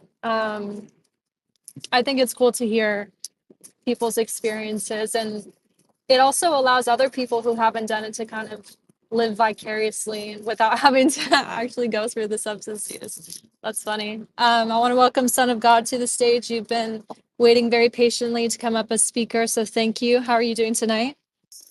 Yeah, what's up, Peyton? Yeah, I'm a god, just a chat out here. You're looking good tonight. So yeah, I just want to tell everybody, yeah, if you're seeing fucking little elf people and shit, and you're seeing demons and shit, yeah, that's satanic. You ain't seeing any like gods that are coming to try and fucking help you or anything like that. You're tapping into some off-world entities that want to influence you, enter your body, and control your soul, your mind, will, and emotions. So don't fuck with these things because they mean fucking business and they want to drive you down a path of darkness. So, Peyton, I have a question. I heard about this Yeah, interesting. what's I up? heard about this interesting. I see this like trend going on. Like people are like taking their own pee and they like dump it on their head and they no, and then they put it on their face and their body and then they go out and lay a tan. And it's supposed to like pull the Mhm. vitamin A out of your skin because I heard vitamin A is really toxic. Is this like something that you've researched? This would be in the realm of urine therapy, and yes, I've researched it. I don't have anecdotal evidence for whether it works or not because it's not something I'm personally interested in doing. Yeah, it doesn't sound very fun. Um, I mean, like you got to collect your own pee, and like my pee is usually pretty like fucking green. But actually, I just want to tell everybody here that I am an ex Pfizer vaccine research employee. I spent 5 years at Pfizer. Was there during the COVID pandemic, and you should not take the COVID shot because they're injecting you with an mRNA, synthetic mRNA that encodes for a coronavirus with HIV proteins on the spike. That shit is going to give you autoimmunity, and your immune system will be fucked. And eventually, no matter what drug you take, or if you get a common cold, you're going to be totally fucked. Yeah, So they yeah, I mean, look, homeopathic stuff is great. It's good. Keep your immune system healthy. Avoid the shots, but don't get too crazy with it. Take a baby aspirin every now and then. You'll be good. And Peyton, hit me up in the DMs. We should definitely go out sometime. Thanks. well, it's interesting because Oh there's like a wow. crossover with the oh, shots.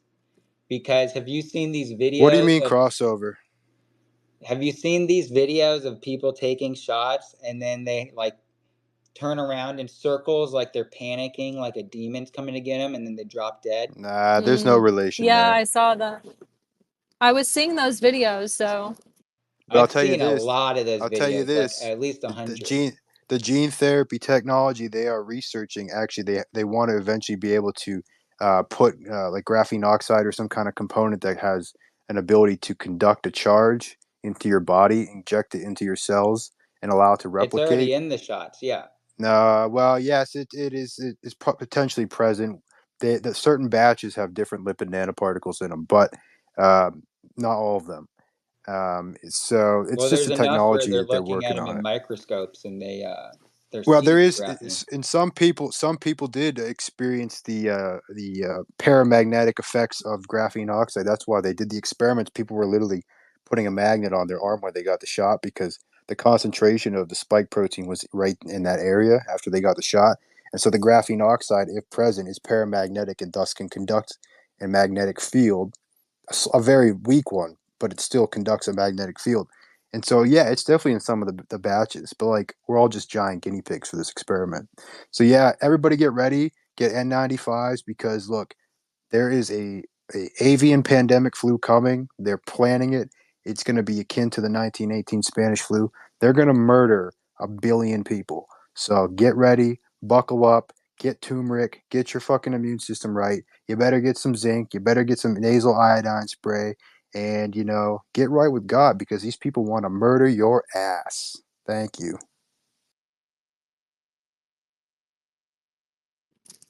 Well, thank you, son of God.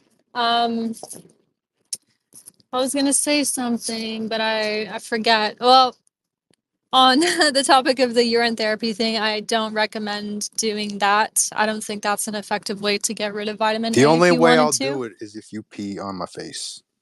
That's it.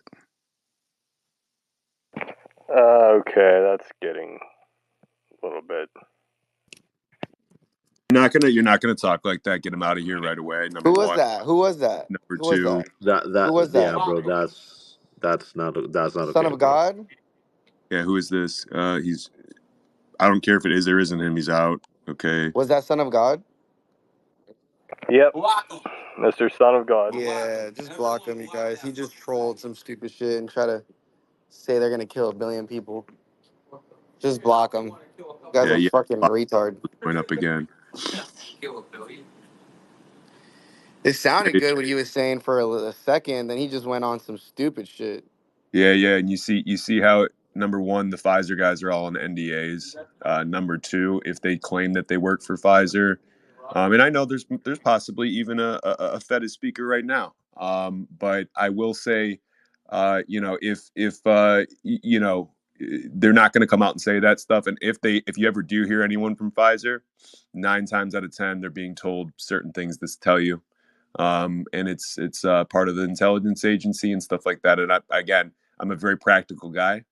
A lot of these guys are on our sides. Are there good Pfizer ex-employees? Sure, but yeah, that's absolutely, I mean, it's a troll.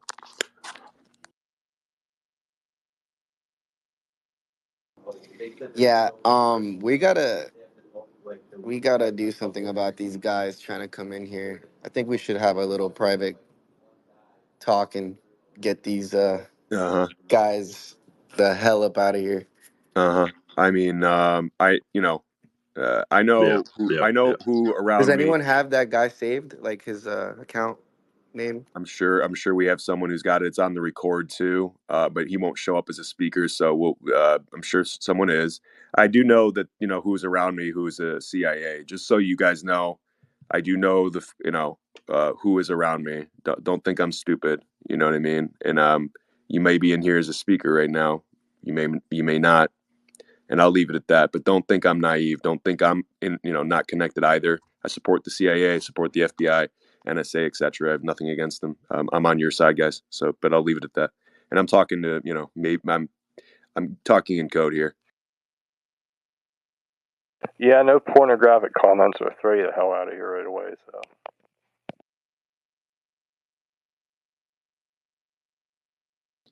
All right. Izan, how are you? And what's on your mind?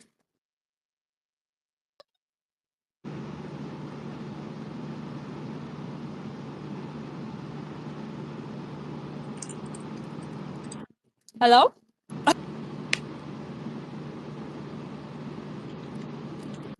Izan, we can't hear you if you're speaking. It's just white noise. What a weird fucking space. Oh my god. We need All we need right. Gary here. We need Gary here. Charlize, how are you doing, sir? I'm bringing you up to speak.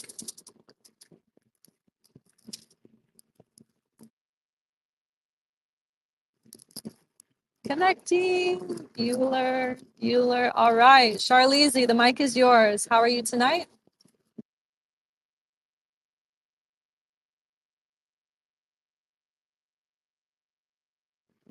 Is it just me or is no one talking? I don't hear Yeah, anyone. I also got that guy. Yeah, Trying. so I got that guy's info, by the way. That's just sent to me. So my team sent that right away. So thank you.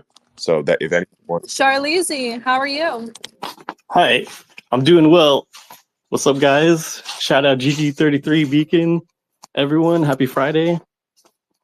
So I wanted to rebuttal, because Son of God was kind of giving some weird vibes. But to go back to your earlier question, Peyton, with the experiences of like psychedelics. So I've had an experience with psychedelics, and it felt like it opened up abilities that we all already have. So we just become more aware. And we become more of ourself. And yeah, just wanted to say that. I like how you said abilities that we all have, because it's 100% true. We're all born with abilities, some to varying degrees, and it's typically our parents, because they're the first adults that we're acquainted with. Typically our parents, and then school and etc., that kind of shies us away from this stuff. I don't even know why. If I reflect, like, why would we not want to capitalize on these abilities? Why wouldn't we want to give them the floor and attention? I'm not too sure. I'll be doing that with my kids for sure. If they say they have an imaginary friend, heck yeah, you do, baby. They're not so imaginary. But yeah, that's a great point. Thank you, Charlize. Anything else you want to add while you're up here? Oh, that's it for now. Thanks, guys. Yeah, you're welcome. Let's get some other people up here on the stage. Or Yep. AL, welcome, What's sir. up, AL? How are you? Hey, Good brother. What's evening, going on? all. Happening, my brothers and sister. How are y'all? Great. Honored to have you on It's the show, brother. a pleasure to be here. Glad I could pop in. It is Friday night. Remember, all the crazies are out, especially those that are lonely and in the basement. So, congrats, Peyton, on the thick skin. Never mind idiots like that. They're everywhere, and you should know. Isn't Oh, anything new to you, yeah, but not worried. I could tell. No.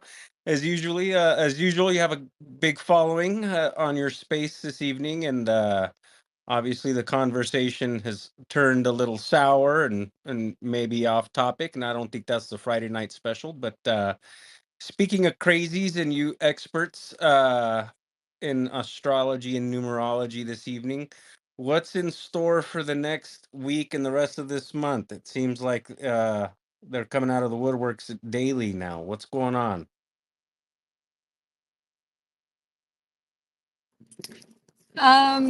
What do you mean by that? What's in store for the future, right? Well, Basically, what events and stuff. Or go ahead, AL. Sorry, I apologize. yeah, no, exactly. I mean, and certainly not from a conspiracy aspect, but from an astrological aspect. It seems to me, and you all know way more about it than I do, that at a fever pitch, especially on the weekends. It always is, as people are off work and trying to find relief from the daily grind. But it's uncanny how recently, and I've noticed it more on X than ever, kind of a trend of crazies that come out, notwithstanding that last commenter, which was nothing. But is there anything astrological that is making any sense to you all that those of us that aren't as in depth see? Yeah. I guess that's to VK and Peyton. What do y'all think? Well, Enlighten me. and I won't interrupt Peyton here, but I'll just say this quickly. And Peyton will have even a better take. But the eclipse happened, 40 days after the eclipse. The eclipse was on April 8th. We're sitting right at that 40, 50 day, standing point. I saw it myself. The eclipse was direct in Cleveland, Ohio. So it was a huge ordeal out here. Almost like it almost seemed strange what a big deal it was. I mean, it was bigger than anything I've ever seen out here. T-shirts, places making money off of it, whatever. I saw right after that eclipse. I mean, there was people, ex-husbands chasing after their ex-wives with baseball bats. I saw the police everywhere, people acting crazy, my own family admitting that people are not acting normal right now. And that has kind of had a trickle effect, especially in this area. Nothing has been normal, at least out in the suburban area of Cleveland. I bounce back and forth from Vegas to Cleveland all the time, as well as, I have family in San Diego. And it's specifically here, nothing's been normal. Number two, we're entering into not retrograde, we're going into Gemini. So the closer we get to Gemini, the Taurus energy is fading right now, and Gemini is ruled by the twins. So sometimes, not sometimes, all the time, people tend to basically act crazy during Gemini season, bipolar, They change their mind all the time. And another thing about Gemini, it's ruled by the number three. Three deals with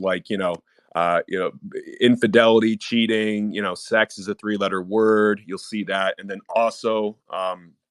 We will have full moons that occur in Sagittarius, Capricorn, and Aquarius. That's going to cause some issues.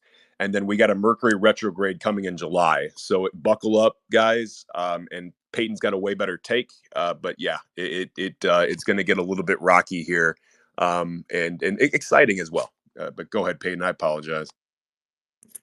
Whoa, do not apologize. You are also an astrology expert. So something interesting that happens when I run a space or I'm in a space is that I have a hard time, like my notifications, it'll show me a number, but when I click on it, I see nothing. So I want to share a tweet that I put out about all the full moons for this year. Maybe somebody can go on my profile and find it. Let me see. But you make a really good point, VK, about all of these things, all of these changes. I mean, the astrology is changing every single second, every single day. So there's always different developments and different planetary relationships that are happening that we can feel the effects of. But I think one kind of underrated thing that is happening actually goes exact tomorrow is something called a Jupiter Kazemi. Ooh, Yes. Kazemi, that's a fun word. I got Jupiter above. There we go. So, yeah. You're a genius. Yeah. I can't believe you knew that. Jupiter Kazemi happens tomorrow. So what that means is that Jupiter, Kazemi means that this planet has to be within 1 degree of the sun. So it's this Jupiter Kazemi, I think is the Jupiter, because it's in the sign Taurus. It's going to be the last one for the next 45 years, or it hasn't happened in 45 years. It's one or the other. I forget. But there is a heightened energy this weekend with that because it goes exact tomorrow. And Jupiter is, besides Saturn, the biggest planet in the solar system, right? If you guys believe in the solar system, I know some people think space is fake, so okay. But Jupiter is a planet of luck, abundance, growth, things that get bigger and bigger and bigger and bigger. So anytime there is some kind of Jupiter planetary action going on, we're going to feel heightened energy. And Jupiter is ruled with the sign of Sagittarius. And Sagittarius is a fire sign. So there's a lot of fire going on. And then, as BK mentioned, we have a Sagittarius full moon coming up actually in just a couple of days. It's coming up this next week. So people are going to be feeling very feisty. They're going to feel blunt. They're going to feel like they just want to say the most, do the most, go on an adventure, go explore. They're going to be impulsive. And definitely as we transition out of Taurus season, there's always a heightened energy at the end of a season because it's a culmination point. So a culmination point means ending, and it's the last hurrah for whoever, whichever sign is in the spotlight. So Taurus is having its last hurrah before we get into Gemini, which Gemini is an air sign, and air signs are known to activate fire, right? If we look at fire in nature, if there's a bunch of wind, the fire can get bigger from that big gust of wind. So Gemini working with the Sagittarius full moon, they're sister signs, they're opposite signs. A lot of people are going to be feeling very bold. And just as we even saw tonight, there's some bold people saying some bold things. That's only going to increase over the next week or so. So everybody can take advantage of this in positive ways. I actually think, I don't know if it's bad to say, I think gambling is actually a pretty fun and good idea. I don't know if I could say that, but I just did. So gambling, taking risks, money matters. That's all favored because of the planet Jupiter. It's luck, and Taurus is a sign of money. But also in business or whatever else you have going on, it's a good time to take bold action. And definitely think twice, though, on what you're going to be doing, because Gemini season coming up within the next couple of days, that's going to give you split thoughts. It's going to have you questioning yourself a lot, questioning what's the right idea, what's the right move. Sagittarius is like, go, do it now. And so you're going to be challenged in that way. But ultimately, the energy to do something is there. And then something else I want to mention with the full moons for this year, I have a tweet that covers every single full moon for 2024. Trying to find it. I don't know where it is. You know what's interesting? Sometimes I can't even find my own tweets when I search on my profile. Isn't that amazing? All the full moons for the first half of the year have been within 5 degrees of the sign. So what does that mean? When you look at, and this is Western astrology, when you look at a planet in your chart, or just a planet in general that's existing in a particular sign, you're going to see a degree next to it. So for example, the moon in Taurus tomorrow is going to be at the 28th degree. Those of you who are numerologists or GG33 affiliated, you know that 28 is a number of money. So wow, that's another reason why gambling is going to be a good idea. Gambling, betting, money matters. Anyway, the degrees in astrology, this is advanced astrology, my friends, go from 0 to 29. So all the full moons from January to June, I believe, I'll fact check myself when I can find my tweet, unless one of you guys can find it. It says full moon calendar for 2024. If you search on my profile, maybe someone will find it. All the degrees for the full moons were either 0, 1, 2, 3, 4, or 5. I don't think any of them passed 5, and definitely did not pass a double digit.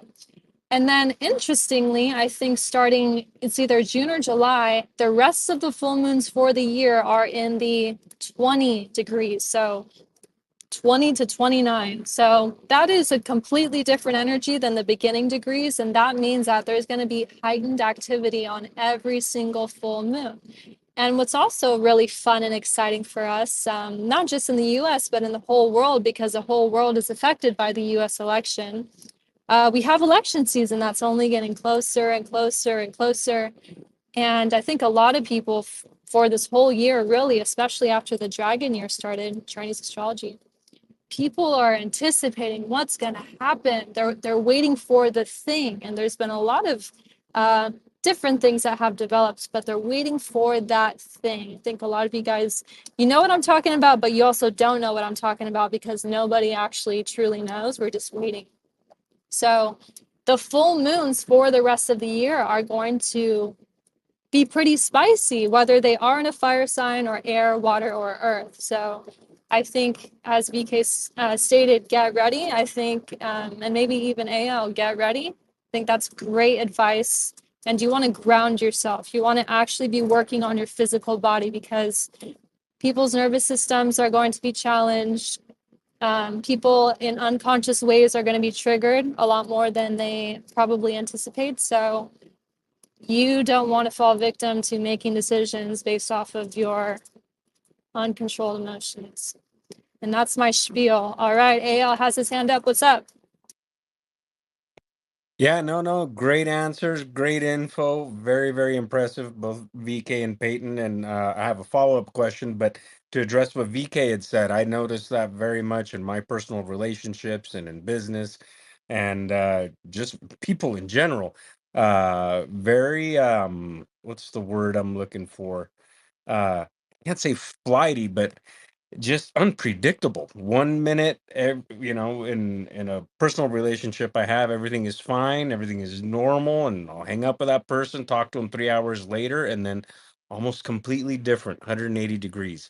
And I've been watching, the skies for quite some time.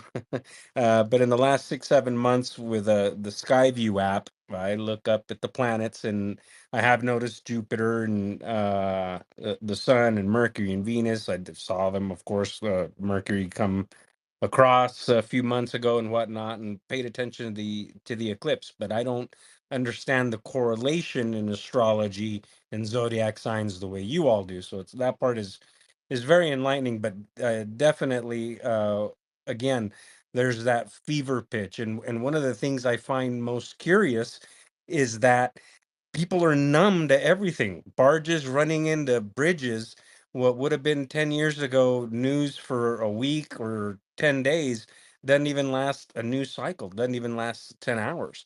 Noticing that people are numb to everything that's happening. We've had many events. There's 86 countries this year that are going to have elections. I think there's already been 4 or 5, and of course, Ukraine already canceled theirs.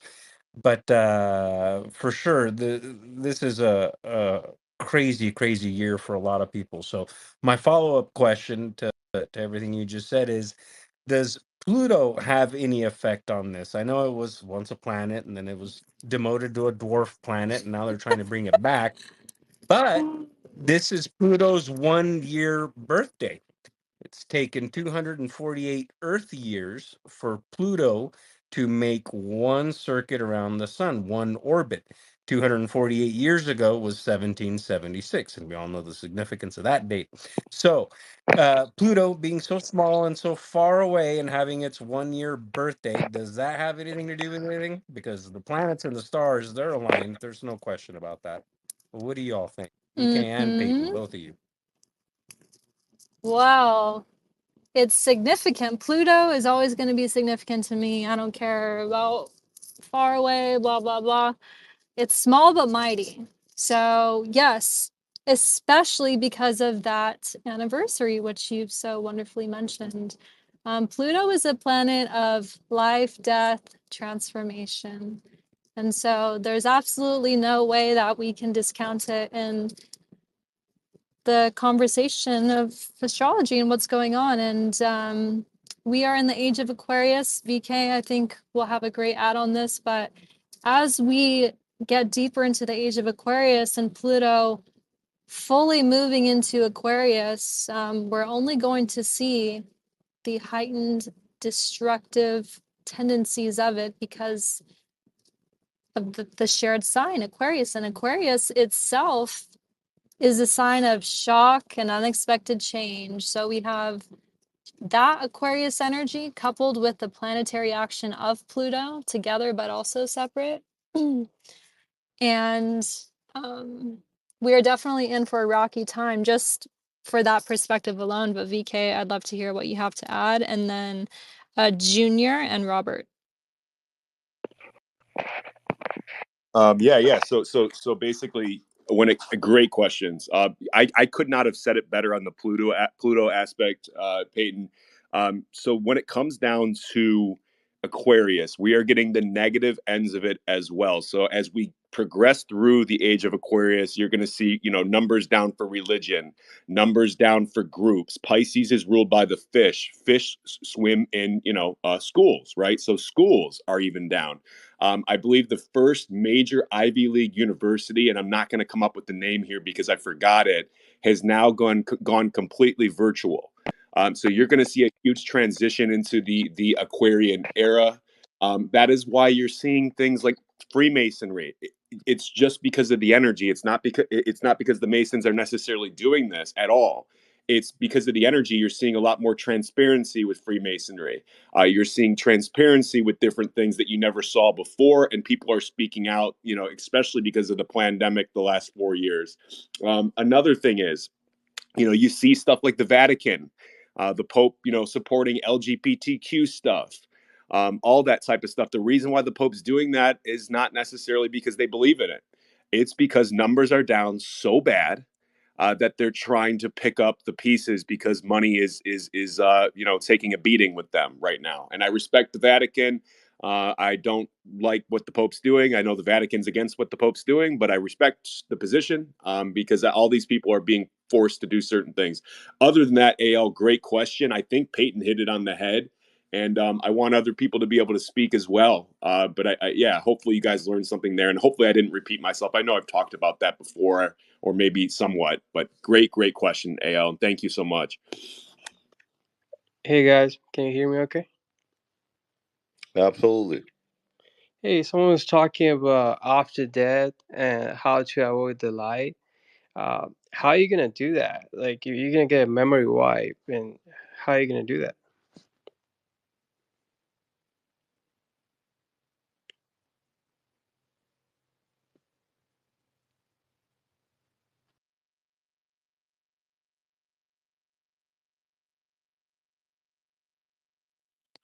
I'm not hearing anything. Is it just I'm not me? hearing anything either. I Yeah, was gonna say the I same mean, thing. I heard. So I think that was actually for you, Dr. Marvel, because you brought that up. Oh, about the life after death and everything. About not going to the light after you Oh shit, sorry. cross Yeah, over. yeah, about not going to the light. You ask Junior. Yeah, that's right. He was Yeah. asking. Okay, but what exactly you want to know about that? Like, He was like saying if you get your memory wiped after you leave the building, like how are you gonna remember I'm, what to do I'm, I next? mean, I mean the way that not my words obviously, but the way that I remember my friend Five Life Path Oaks who passed away back in 2021. He used to say that I don't remember this word in English, archons I think or something used to wait for you and you used to force you to go to the light so you would reincarnate again and used to make you like they would make you feel guilty or something like that.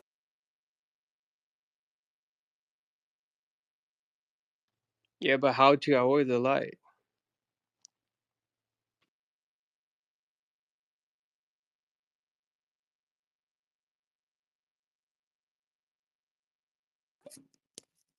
I'm not hearing anything. Is it just me? He's asking like how you actually avoid it, which Yeah, I heard it. I mean, how you avoid the light, etc. It's so weird what's going on. No, I heard his question, but I thought it was for Dr. Marvel, so I didn't know if he was speaking or not. yeah, I'm not sure his mic's still open, but I don't hear anything, so I'm not sure. Doctor, if you're speaking, we don't hear you. Just wanted to let you know. Robert, you have your hand up. What's up? Kind of losing my trace. Okay, yeah, the overload of information and how everyone just kind of is becoming numb to it. That's a really good point because think about it. In known history, there may have been other stuff that we don't know about, but in known history, we've never had this much access to information this quickly. I can watch any YouTube video. I consume data all day long at huge levels. Where 100 years ago, like you have to get the newspaper a day later and try to figure out what's going on just with that, and maybe some word of mouth. So the question I have is, maybe humans just, because if you have too many choices on anything, right, it's a sales method where you want to limit choices. Because if you go to the store and you have 150 candies to choose from, you're going to take forever to figure out which one you have. But if you go and you only have 2 or 3 choices, you're going to make a decision. Do you want vanilla? Do you want strawberry? Or do you want chocolate? So, and I think that's really affecting kind of the birth rate issue that we've discussed in the past too, because that's another aspect of what's happening in dating. We've never had these dating apps where you can just swipe on hundreds of different people and you have so many supposed choices, but really you don't in real life. So I think that's an interesting aspect on just how much information we're getting right now.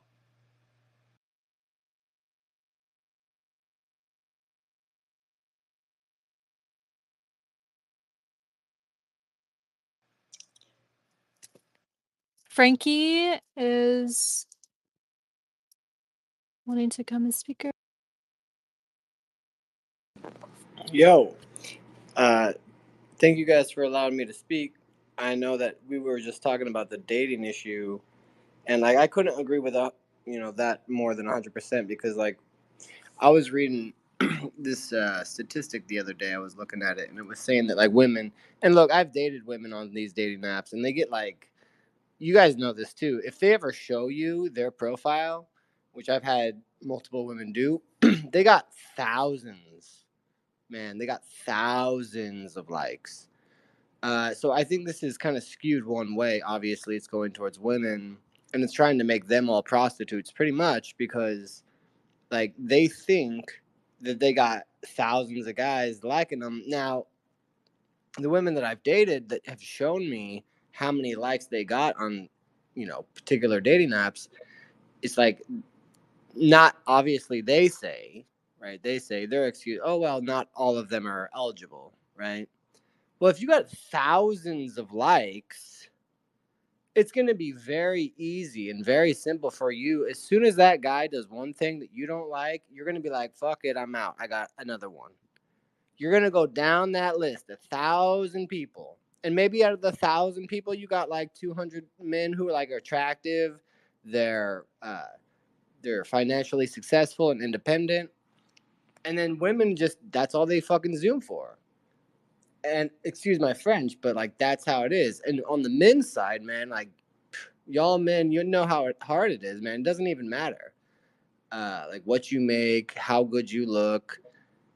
It's just absolutely skewed to make the women feel totally a certain way, like they're so cherished and they're so wanted, and then it fucks the game up for everybody. Excuse my French.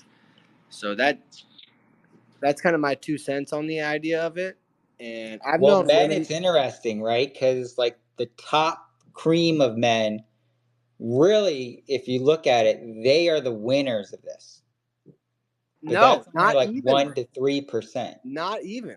Not even. You could have the most handsome guy looking like Ben Affleck, or you name it, man. Like a super handsome guy with plenty of money, being able to like support whatever kind of family situation that girl wants, whether she wants to fly around Europe, and like that's the way it goes, right? All these girls get it in their head, oh, I'm just gonna like get together with the guy who has the most money, who's attractive. And that she's going to basically prostitute herself out. Like, I don't think that there's a difference between these dating apps and like straight up prostitution, because it makes it so that women, they can, oh, okay, well, they don't got to do shit as long as they got a good body and a nice face.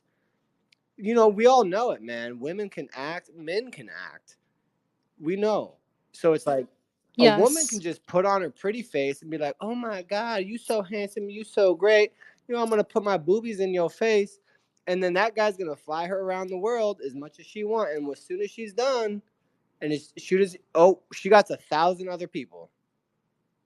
So, Well, doesn't it take two to tango? 100% it takes two to tango. But if you take a look, the fact of it is, right, women absolutely are extremely way more materialistic than men are. Like, here's an idea for you. Like, a man who's making, what, $500,000 a year. If he sees a beautiful girl at a McDonald's drive-through, like, he don't care. He maybe asks for her number. The opposite is not true. Okay? And that's the fact. And like, I'm not saying that there's necessarily, like, there is certainly a natural science behind the fact, like, hey, women, they want to be taken care of, and men, they want to take care of their woman. Like, we get that. And like, women, I've seen beautiful women with extremely ugly men, but they got good money and they got a good personality, and that works. So like, I'm not saying that this is all just black and white. There's a lot of gray area to it. But what I am saying is that dating apps are exacerbating the idea that women just think that they don't have to have any kind of personality. They can be totally fake. And as soon as the man fucks up one little bit, as soon as the man does one little thing, that girl is going to be like, I'm fucking out. I got 1,000 other people on this dating app. I got 1,000 people on this app, 1,000 people on that app, 1,000 people on this app. And fuck it. If I'm hot enough, then I can just go on OnlyFans and make 10 grand a day. And so it Yeah. fucks up the entire thing. Yeah, no, you're absolutely right. We were talking about this in another space recently, how a lot of girls do think that they have these things as a form of backup. 100%. The interesting thing though is that there's guys who are buying these subscriptions, right? For sure. They're the only reason that girls think that they can do this is because the demand is there or the market is there. So it's like the guy's got to stop paying for it.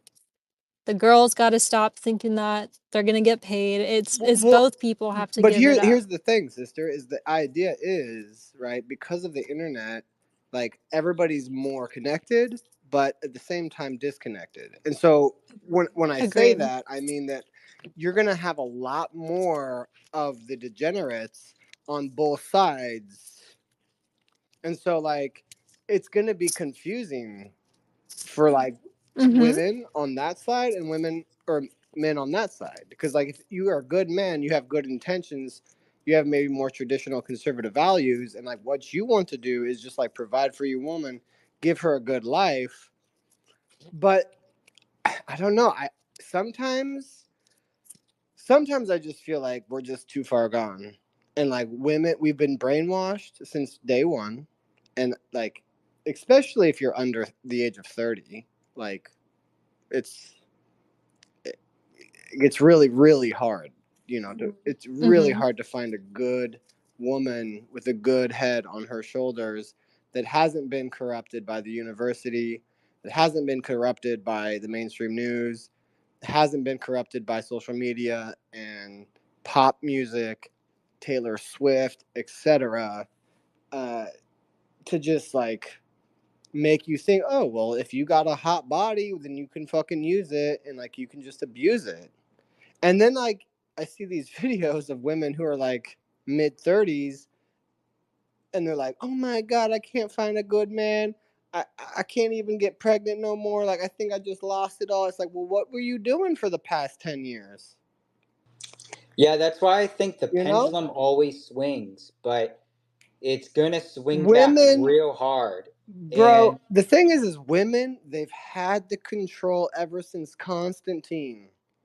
Constantine fought a whole war for a girl. He turned the entire Roman Empire into a Christian nation because of a girl. Like women, and this is the fucking funniest thing, excuse my French, but this is the most absurd thing about the feminist movement is that like we don't have equal rights. We don't have much power. It's like you lost, girls, you lost. Women, you lost the power as soon as you started to think that like having power meant to have the same power that men have. Women have a Yeah, that's a good way point. stronger power, dude. Way stronger power. And like that's why there's that old saying that man's the head and the woman is the neck. Because the neck is the thing that turns the head. You get it? Like the woman is the one behind everything. Like, bro, look at the Bible, right? It was Eve who gave us the apple. That was a woman's decision. Like women have way more power than men. Period. Okay, we have a great guest on at Dale Just Dale.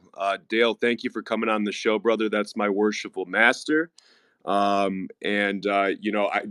you're my manager, worshipful master. I've known you for years, and none of this would be possible without you, brother. And a lot of people do not know Dale or know a lot about Dale because Dale is a man of privacy. He does not talk about his life. I retweeted and quote tweeted his private jet post. Dale's the type of guy that basically he wouldn't put out that he refused to even show that he was on a private jet. And he said to me yesterday, we were doing dinner, and he comes over all the time, and he's like, "What would VK do?" I'm like, "Yeah, show people a little bit." So what did he do? He uploaded that. So thanks for showing people a little bit of your private life. It's been an honor learning from you. And Dale, what's good, brother? Oh, not too much. Just getting ready for PGA Championship tomorrow in Kentucky. So, doing a little traveling.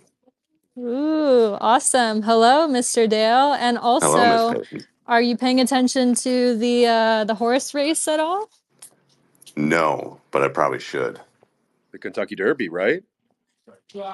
It, Yes, it's the second of the three races. I think it's called something else though.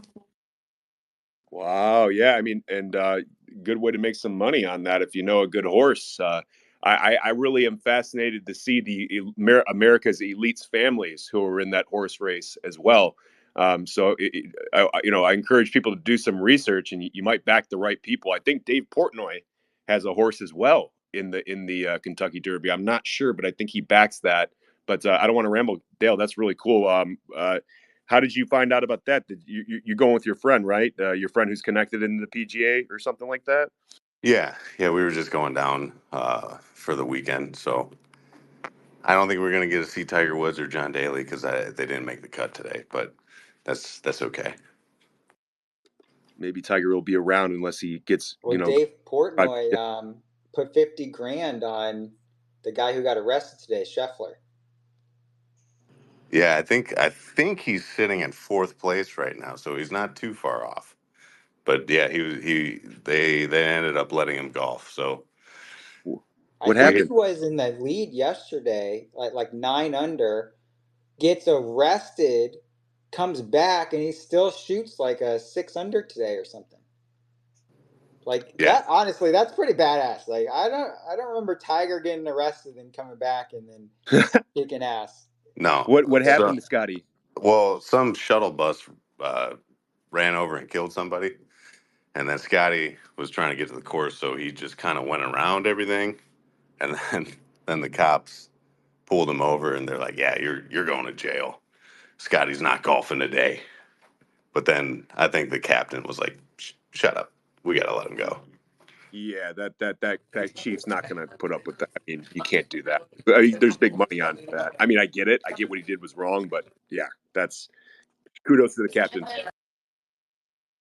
I'm going to cut in here for a second. I have to step away for a moment, but my wonderful hosts, VK, Dr. Marvel, Dale, and speakers are going to take over for a bit. I'll be back. So if you guys have any specific questions for me, just hold off. Or feel free to ask anyone on stage who might be able to answer. But yeah, I'll be back. Love you all. Thank you, Peyton. You as well.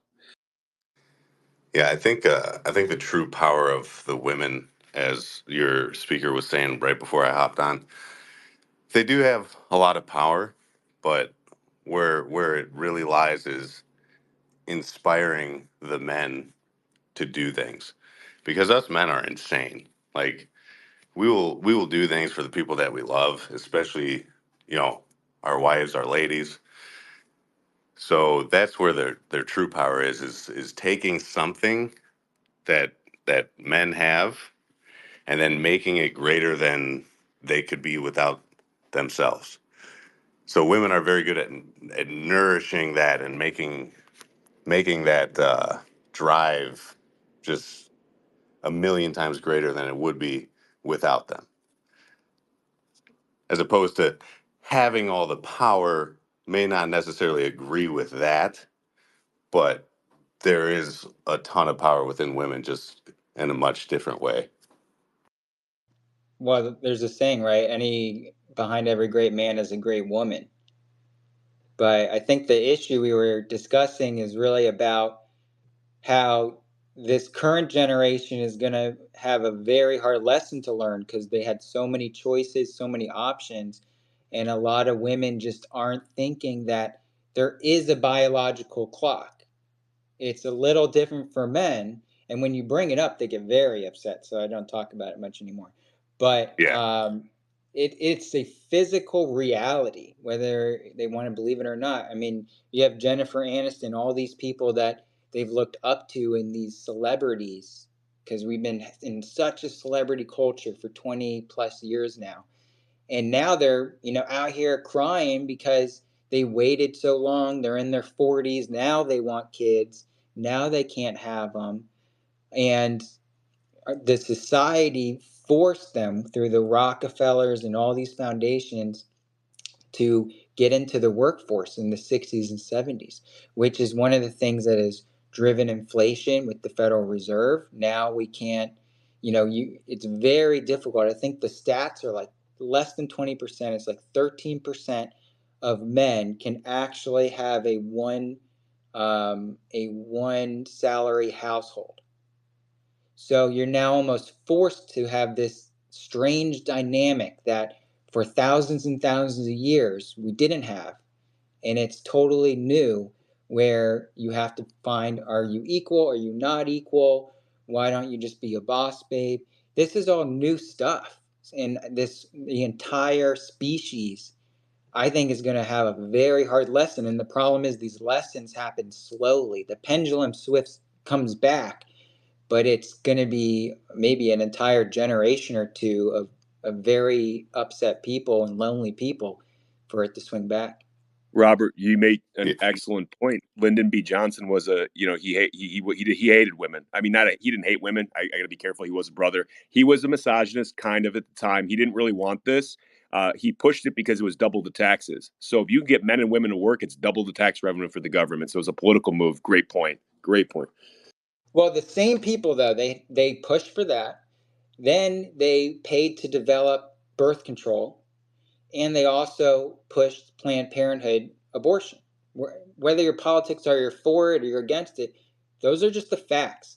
The Bill Gates, Rockefeller, the Gates family, he ran Planned Parenthood, right? His father was ahead of it. He was actually, his great grandfather or grandfather was right hand man to the Rockefeller family.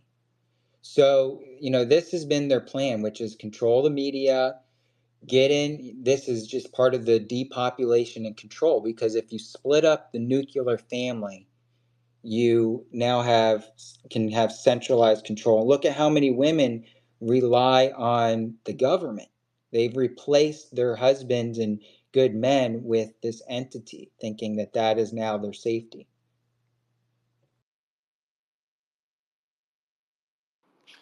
yeah, and the deck is really stacked against everybody, with pushing college and wasting really some of the best years that women have in their early 20s.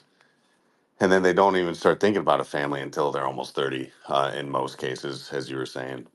But that's not how it should be. And we're wasting a lot of time just trying to figure out what to do in life, and then we think we're being productive by going to learn something at a university, or quote unquote learn, when really most of us are just partying and not doing much, instead of going out and actually making money, figuring out a game plan, being smart with the money that you do make, and then trying to find the right people to surround yourself with.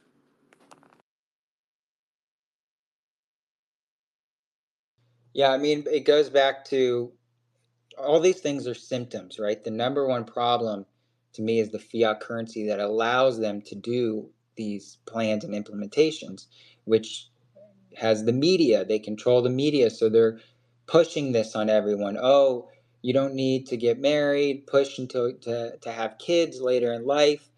Now you see the LGBT stuff, all agendas that they wrote about in white papers in their books decades ago. We're just seeing this late stage of it now. So the question is, how do we get out of it? I think there's two paths. It's either we're the younger generations, and people are going to wake up and say, no, I don't want that. I want real relationships. I want to get back to reality. I want to make a decision and commit to it. I think that is going to be a certain percent. The people that are waking up, the spiritual people, probably won't get that. But I think probably at least a third or two-thirds are going to go down a worse path. Oh, I'm going to do OnlyFans, right? You see attorneys quitting to do OnlyFans. You see OnlyFans is so huge because of this loneliness epidemic, which comes down to women have so many choices. You have so many men now can't get a date because they only want to date the upper echelon of men, because women generally date someone who's equal or has more status than them, as we were discussing. So these are all major aspects. I honestly think a great business model coming up is AI girlfriends. You have an individualized girlfriend, you customize them like they had in Blade Runner. I think that's the next $1 billion company. Who's investing with me? How are we going to build it? Yeah, I love that. And you'll notice the government, the IRS specifically, is going to push AI OnlyFans, AI adult videos to put all these people out of the job, because they're not getting their tax revenue. The IRS, and then Gary spoke about this publicly, is going after these women hard because they're not paying. And also, the IRS is not a big fan of this. And It's going to take people like Musk. Elon Musk is beating the drum that people got to have more kids. I know people might hate or love Elon. I'm a big supporter of him. I get it if you don't like him. I understand it. You might think he's controlled op, this, that, totally understandable. But it's going to take big voices as well, pushing the children and beating pushing people to have children. And he basically just put out a tweet yesterday or the other day. There's no better time to have kids. He might be right because what's coming in the 2030s is not going to be good. So if you want to have children, the 2030s are looking real rough. So it might be a good time. He might actually be telling the truth. And Rob, the AI girlfriend thing, yeah, let's build it. Let's do it. That's genius. Yeah, I already started working on that. I'm looking at all the tools that are there, but to generate pictures is super easy, man. I already created a couple AI people, put them on TikTok just to test it one night. But to the point where they actually become, you can have a FaceTime with them. You can, I think that's going to be a big thing. And then it's like, okay, are men, I just see a ton of people doing that because it's like, why deal with the hassle of a lot of these girls if you're saying that, you're just a number to them on all these dating apps. A lot of them are materialistic. Now, I don't think that's everyone, but I think that is the majority coming up. Yeah, and you bring up a good point. In China, you're not allowed. They've established rules. So the number one way the government takes out a country is men and women start fighting with each other. If you're a man and you're trying to work and you're trying to accomplish goals, create society, build society, the last thing that you want is a woman fighting with you, or you're fighting with your woman 24/7, going back and forth with each other. And to all the good women out there, this is not about men versus women or anything like that. Most women are honestly good-hearted people. It's society that corrupts men and women.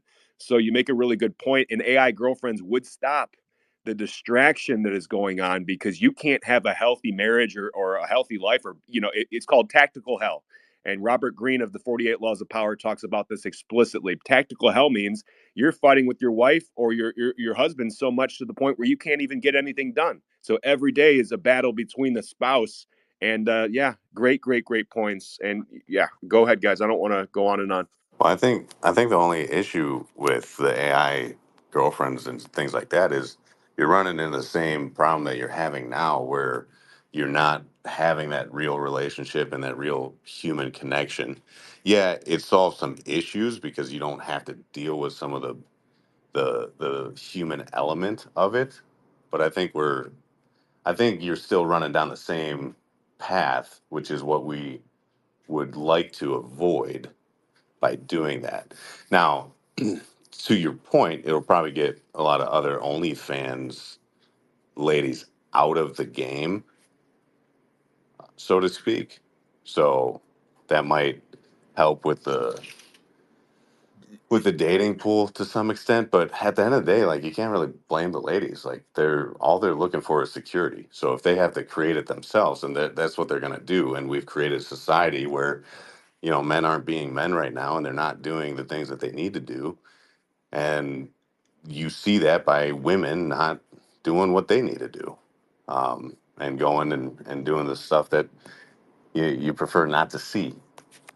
I totally agree. The only positive of AI girlfriends is that women would start having to compete now. Oh wow, Yeah, John doesn't yeah, even that's want to what I was talk to. saying. Yeah, Yeah, exactly. Which Other is than the that, pendulum. That's what I'm saying. That's the swing back, I think. There's also another benefit that men have a much higher suicide rate. So if it can prevent something like that, I think that could be a good thing. Maybe just that companionship would make people say, "Oh, I don't need to off myself." But yeah, the elites want that. They want the sex bots. You upload that AI into the sex bot, and you're doing your thing because now they fully control you. They split up the nuclear family. That's going to be what they want. So the question is, if that's the direction we're going, maybe your interesting point is the women will then have to step up the game for the ones that actually want something real. go ahead, great point. Scruffs. Go ahead, Dale. I'm so sorry. Go ahead, brother. No, I was just saying Scruffs had his hand up. So if you wanted to say it, some. Scruffs, the floor is yours, brother. You got your hand up. Go ahead, man. My fault. Yeah. I'm listening to on my other phone as well, and I only hear Dale from my other phone, like just like every other person and stuff. So yeah. So So what? So what exactly was I about to say? We was talking. Oh yeah. All right, I got it. So talking about the dating pool with online and stuff like that. I've seen like literally a year or two ago, when the VR and stuff started getting popping, this guy had a character in VR, and I'm pretty sure he was Asian. Um, and he like married this chick, and she was a anime created chick, like fully AI, not real, nothing like that. So we also have technology that's really developing at a pretty incredibly rapid pace. They even had to slow down AI bots like ChatGPT and all those functions and all that, all the higher up people in that area like all did like that vote to slow it down a little while ago, and I know Elon Musk spoke on that as well.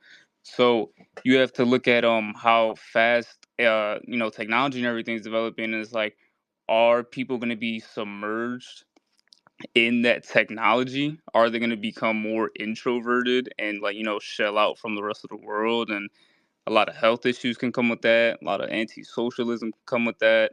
So there's a lot of roots that could definitely go in there, and that's going to play a big role into where we go in the future as well. Well, I think this is part of the metaverse too. So I own hotelmeta.io. I bought that when the whole meta thing blew up a couple years ago. This could be an online brothel, is what I'm thinking now. Oh yeah, oh yeah, yeah. That's coming. It's unavoidable. I told in 100 years, 50 years, I think society's going to look like the Jetsons, man. This is going to get real weird real fast, and it's accelerating. You're seeing an acceleration because the elite are going to push this type of stuff. So great on that domain purchase. And Dale, if you got anything or whatever, just responding to the comment. Yeah.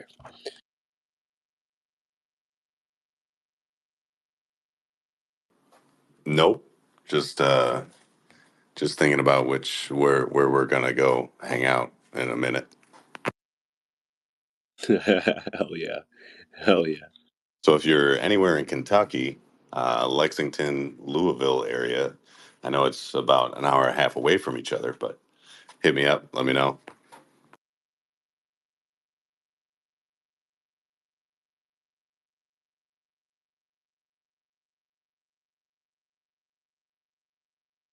All right, so I'm gonna take a look at some requests here. We got a guy. I'm gonna bring a speaker up potentially here. Peyton's got some work to do. She DM'd me, got some business, and she's always business first. She's great to her clients and her people. AL or AI, um, AI. Yeah, go ahead, brother. Go My ahead. bad, brother. It's Al. But man, first of all, man, I just want to say you guys are fucking tremendous, brother. For real. And you, VK, I was in your space last night, and it was very real, bro. It was very raw, man. And I hope everything's well. I trust that you will fucking make the right choices and come out of this amazing, whatever you're going through, man. I'm just sending you tremendous light and love, brother. And I'm just, Thank nah, you. man. It's a lot of respect, because at the first time I kind of heard you speak, I was like, you were in a space with Gary, and I was like, bro, who the fuck is this motherfucker? Bro, you were just nailing shit. I was like, what the fuck? And I thought you'd be like fucking 20 years older than me. And I'm like, yo, this Oh, motherfucker is fucking 95, pig. I'm like, what the yeah. fuck? So that automatically gives you a lot of respect, and just pure light and love to everybody, man. And first of all, the whole GG33 shit just blew my fucking mind. All right, I was born and raised in West Africa, bro, Islam to the core. Everywhere you turn, there's a mosque. You know what I mean? So it's a different world. And then I moved to the States, and kind of, it's just a whole different journey. But I remember being a kid and asking, before we pray, right? As a Muslim, you have to kind of do like a cleansing ritual. It's called wudu, where you clean. You basically wash your hands, your face, your nose, a bunch of you just wash yourself in threes. And I remember asking my fucking Islamic, teacher, like, why three? And they would always just say, that's just what it is. You know what I mean? And like, why 99 names of Allah? And they would just say, that's just what it is. And it wasn't until last year when I was fucking going through a train wreck of like a health issue. I ran into like Dr. Sebi's son. I'm not sure if you guys are familiar with Dr. Sebi. He's like this great, Oh yeah. I ran into his Oh son yeah, here yeah. in LA. And I just told him I was from Africa, and this motherfucker takes me to the boot of his car, gives me a big box of herbs. And I was like, what the fuck? Who is this motherfucker? Just because I'm African? And he just gives me a box of herbs, bro. And so I started researching all this shit, and I started hanging out with this guy, and I started learning everything, bro. Start learning how everything fucking started with the food and the herbs, and hearing Peyton speak about certain herbs and stuff. I'm like, haha, that's so funny. She knows what she's saying. Because I literally used that shit to like save my life, man. And so basically, I went on a 30-day fast without food, no friends, no girls. I was like, fuck everything. Fuck LA. Fuck all of you motherfuckers, man. I'm staying in my fucking apartment. I'm just going to drink these nasty ass herbs for 30 days and drink water and drink sea moss. And bro, when I tell you, man, on the 30th day, bro, I woke up. I was like, man, I'm fucking finally about to eat. And I get a phone call, bro. And I'm like, what the fuck? I kind of just like got like a job that changed my life, right? And then what happens? A week later, I run into Gary's content. I'm like, what the fuck? I think he was like debating he was actually debating an Islamic scholar on Sneako's stream, bro. I wish Gary was here. I want to talk to this motherfucker. I'm like, yo, I shouldn't trust this motherfucker. Gary, I remember you were wearing the glasses that Neo fucking wore in the Matrix, bro. I'm like, what the fuck? Who is this motherfucker, man? But he kind of just fucking outclassed this Islamic scholar. I can't remember his name on Sneako's stream. I don't know if you guys that was kind of like a viral clip, I guess. But then that launched me into a whole new fucking realm and world, bro. And I'm just like, what the fuck is this, bro? How the fuck did I end up here? And it was just answering every question. And I don't even know the advanced knowledge. I just know the basic shit. But I just have this intuition where I kind of put things together. So I have a lot of questions for you guys. But I just want to say, yeah, man, this shit is real and I'm learning so much shit. But ever since I discovered this, right? I talked to a lot of people out here. I could have possibly spoken to like hundreds of people, and what I realized is a lot of people, their birthdays kind of has like a connection to their name. It's like their parents subconsciously named them, and if you put their name inside the fucking calculator and turn it to numbers, you'll see there's a number there that relates to their birthday. So I'm wondering, right? Is this like a subconscious thing? Is there any explanation, or is that like an advanced thing? You know what I mean? Like, what does your name have to do with it, and why does your parents name you subconsciously to your name that matches your birthday? You know what I mean? Great question. I have to say this: the English language is one of the closest things, and this is right via Gary. He will tell you this. He's told me this since I've been 14, 15 years old. The English language is one of the closest things to perfection in this matrix, this world that we live in. The reason why is that language is coded, right? So Gary, at the highest level of GG, will teach what would be, he calls it Masonic code. Some people call it the code of the royals. Some people call it the code of how everything works, the universe. And basically, when it comes down to your name adds up to something, and then there's the codes within your name that we can't necessarily go into. However, you hit it right on the head with that. Now, a lot of people, this is all theory, right? Some people say that you choose your name before you come into this realm. Some people say that the God that has I gotta be careful here, like there's like I don't want to call them gods. There's one prime creator, but there's maybe powerful beings on the other side that may have something to do with your name. Now, that's all for debate. But yeah, for example, A is 1, B is 2, right? In the 18, 17, 1600s, in the 1900s, there was a 1 on the front of every single year. So again, A is alpha. A is the first letter. A is number 1. B is number 2, which is the number of feminine energy. So beta begins with the B. Bitch begins with the B. And since the year 2000 hit, there's been a 2 on the front of every single year. So political correctness is at an all-time, almost disgusting high. Even I could be too sensitive. People that used to not be as sensitive are a little bit more sensitive. That's just the energy, and I have to realize that, and also counter that. Now, I'm super fat. I gave you a follow back, by the way. If you ever want to share anything about Dr. Sebi or his son Gary, is probably the biggest fan of him, and as well as the Hootsie, I think, and a few other people. But it's the domino effect. You see how you got spiritual with the way that you ate. You met Dr. Sebi's son, and then boom, you meet Gary. It's like an interconnected realm of spirituality. It's kind of like your Twitter circle, right? So there's every year they put out a Twitter circle. Who's in your circle? It's a domino effect. So 100%. And yeah, if anyone's got anything else to add to that, or if you want to go into your experiences with the Sebi family, you're welcome to. But thank you so much. I was just on a debate, not a debate. We had Saliman Ahmed on our space the other day. He's got like 500K on here. He's a 33 life path, and he's the guy who debated Destiny. He's a Muslim scholar. He crushed Destiny. He dated Nick Fuentes. Not dated. He debated Nick Fuentes.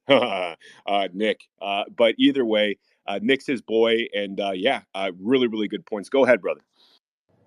Yeah, man, it's just freaking fascinating, bro. And VK, I might even have to hit you up. I don't know if you do any fucking mentoring kind of thing, but I just feel like, bro, I have a lot of questions, and we gotta talk, because I remember you had a space as well where you were talking to this one chick, and it seems like you're a movie buff, you're a film guy. You talk about the correlations with film, and how the elite use it as a language to sort of tell you what they're gonna do. And guess what, bro? I'm the African kid that ended up in LA. That's basically Babylon, and I get scouted, and I got into acting, and I'm basically, and I'm about to change my life next year after the fast. I kind of got this crazy job that I was saying, and it's just so fitting how next year is the snake year. And that's like, I'm an ox, right? So it's like everything's gonna come out next year is gonna change my life, basically. And now I just want to ask you so many things about all that industry, but I'm just glad I'm aware. And I've been in situations where they asked me to do some weird shit, and I told them to fuck off. Yeah. But it's, bro, it gets deep. And I remember you were talking about like your family and stuff like that, but I don't want to take it there, you know what I mean?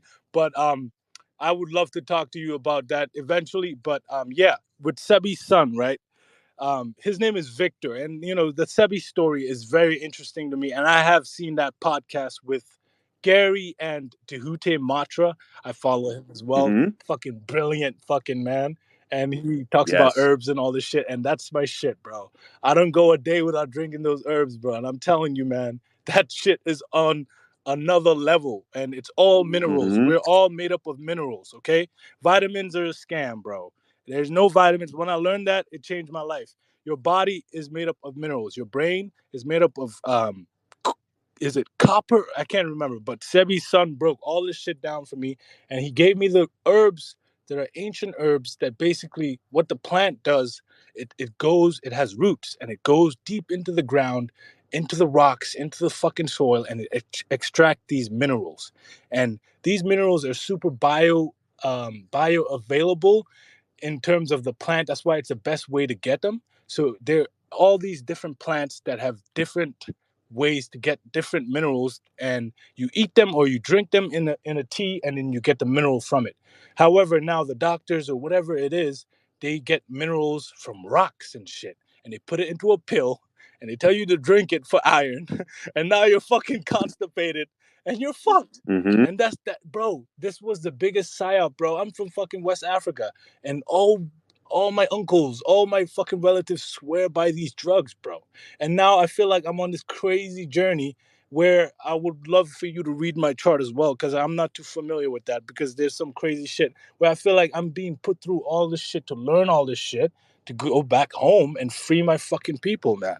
Because there's a fucking whole big, bro, I could just fucking, I don't just want to fucking ramble all over here, but No. bro, it's just so fucking deep, and there's so much more knowledge to learn. This is all a knowledge battle. This is a spiritual war on knowledge. They have all the knowledge from thousands of years ago, and they all, bro, every single thing they release now has been around for thousands of years. I truly believe this because I started going reading into these Sumerian tablets. I'm starting to read fucking shit that was etched in stone, bro. And they talked about everything already, bro. So it's like it's just a war on knowledge, and I think the herbs are super powerful. I don't know what you're dealing with, brother VK. I don't know. Your name's Chris, right? But there's a Mhm. cure to everything, bro. And I'll tell you one thing. And Gary talks about this before I stop. Gary talks about if you took the vaccine, you have been psyoped. Well, Gary, I was psyoped. I came here as a West African kid, bro, and I got indoctrinated. Thank God I kind of enlightened myself through like finding the right people and attracting the right people. But I took the vaccine. But guess what, Yeah. motherfucker? I fasted for 30 days, and what came out of me, I know how to remove the vaccine from you. Yes, you Yeah. can remove that shit from you. It's all just heavy Yeah. metals, bro. Every single Yeah. thing that's wrong in people's health right now is plastics, heavy metals, which leads to parasites, because parasites feed off of that. So everybody is Yeah. just filled with fucking parasites. And what is the satanic agenda, right?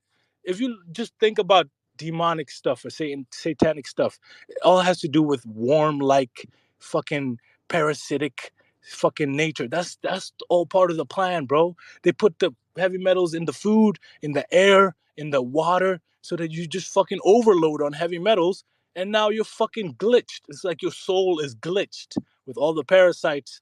You can't think clearly. You're fucking easily programmed and controllable, right? So this is all the shit that like I had this crazy awakening, bro. And last year was the 7 year, right? I'm not sure. So I had this spiritual fucking like, yeah, Hmm. humbaya, you know what I mean, through fasting and diet and shit.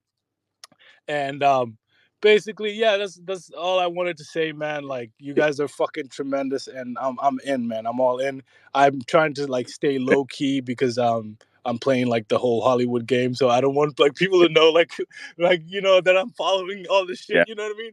Until like next year when shit starts popping off, and then I'll fucking try to like have a plan, I guess. But Yeah. yeah, just God bless you guys, man. I don't even like saying blessed, like Gary said, right?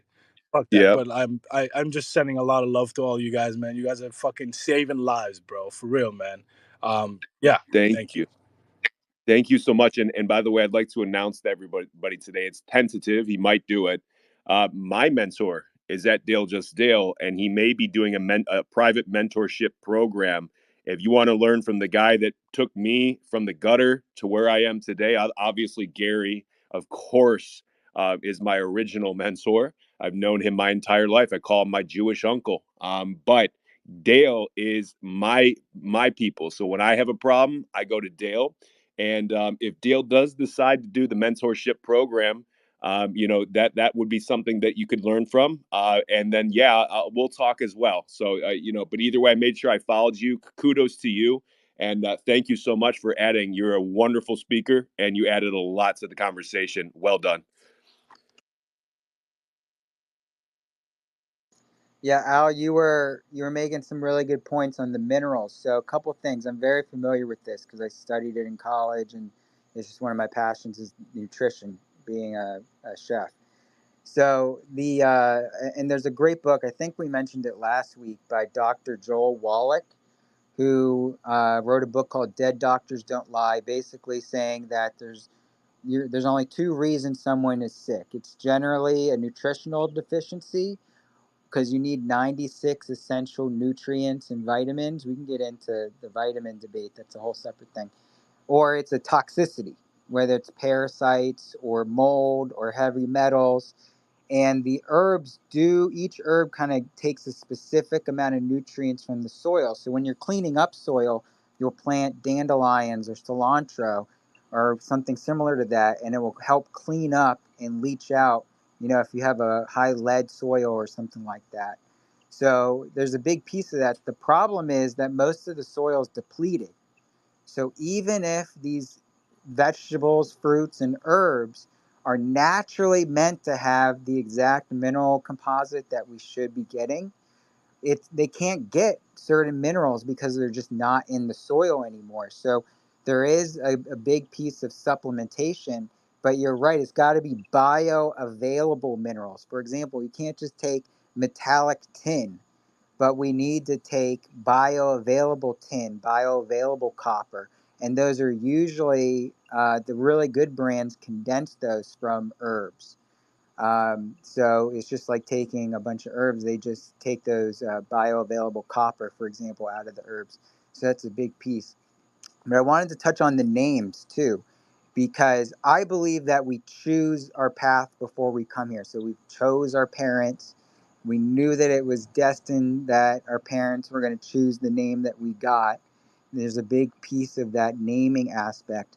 But when you talk about Hollywood, you brought that up too. It's very interesting that most of these celebrities change their name or use a fake name for their stage name, like Jon Stewart, right? That's not his name. He changed it so it sounded less Jewish, but I think there's probably an even deeper reason for the very specific names that they're choosing. Great point. Yeah, Mark Twain, brother Mark Twain. His real name wasn't Mark Twain. He renamed himself. Also, there's a karmic aspect. So, why do you think the elite, and I know you know this, Rob, they create companies as scarecrows for karma? So, if Bill Gates made the Xbox, the Bill Gates box, it would have been horrible karma on him. So when you make it, and there's still karma, but when you make an LLC, when you create a company, it's a separate entity. So there's maybe even a deeper aspect that you kind of alluded to as well. So great point.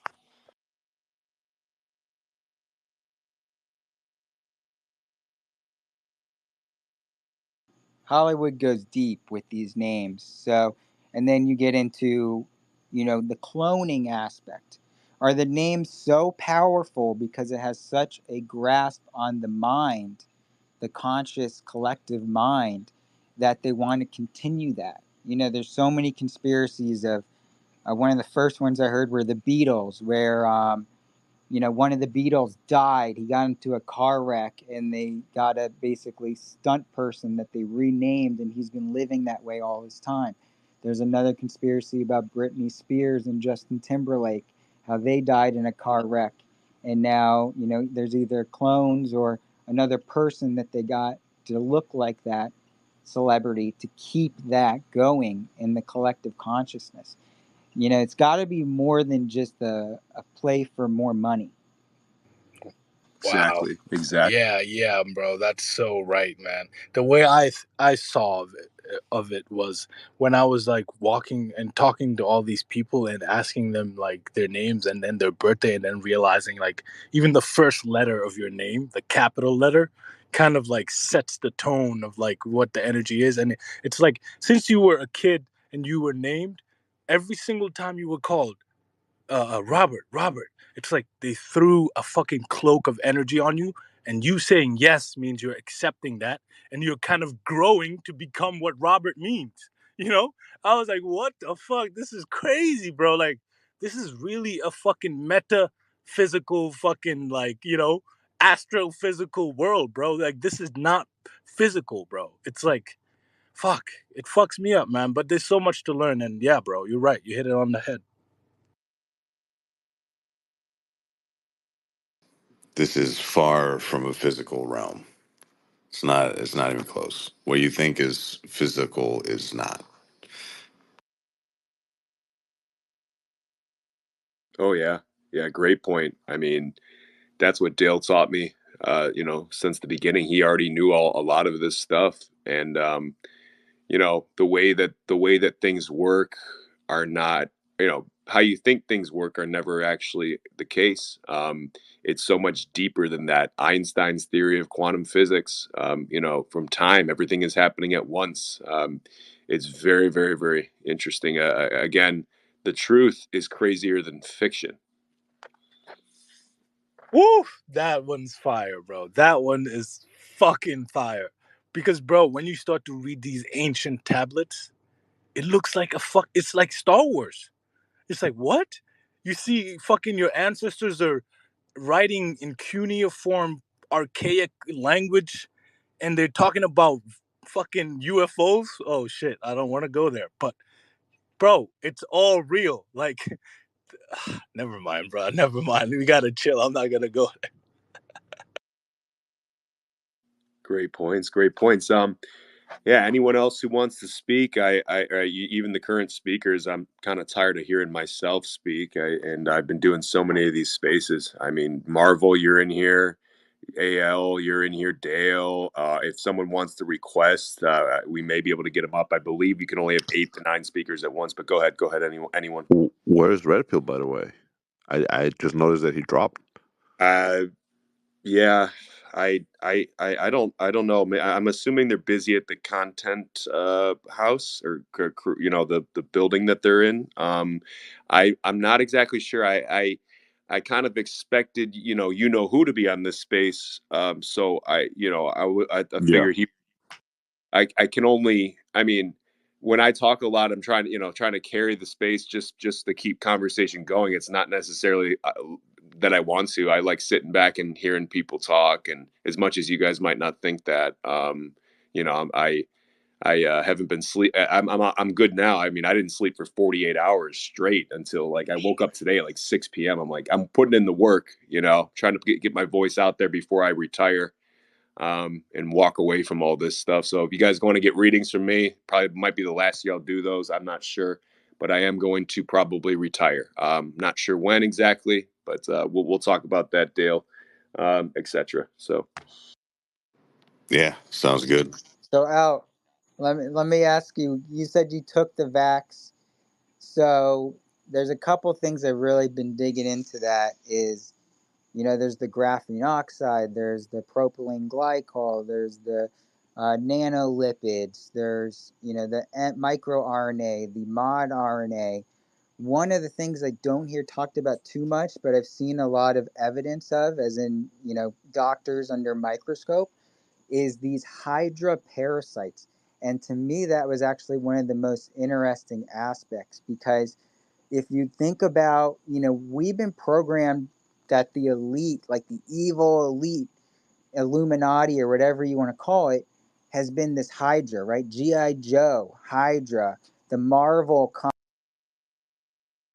If you guys watched that Marvel show called Shield, a lot of that was all about the Hydra, and they eventually discover this other being who, like, they come in through a portal, and he's like a basically a god, and he has this weird head that the head's just like kind of Medusa.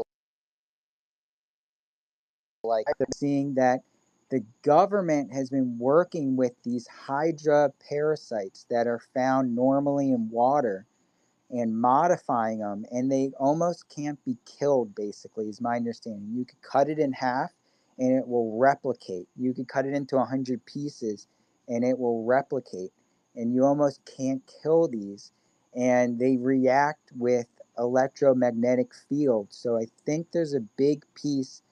And if they're so obsessed with the idea of hydra, trying to put that into millions of people's arms, and I don't think everyone got it in the vax, but I think a good percent did, and I think there's a good amount on that. So does anyone know any more about the hydra?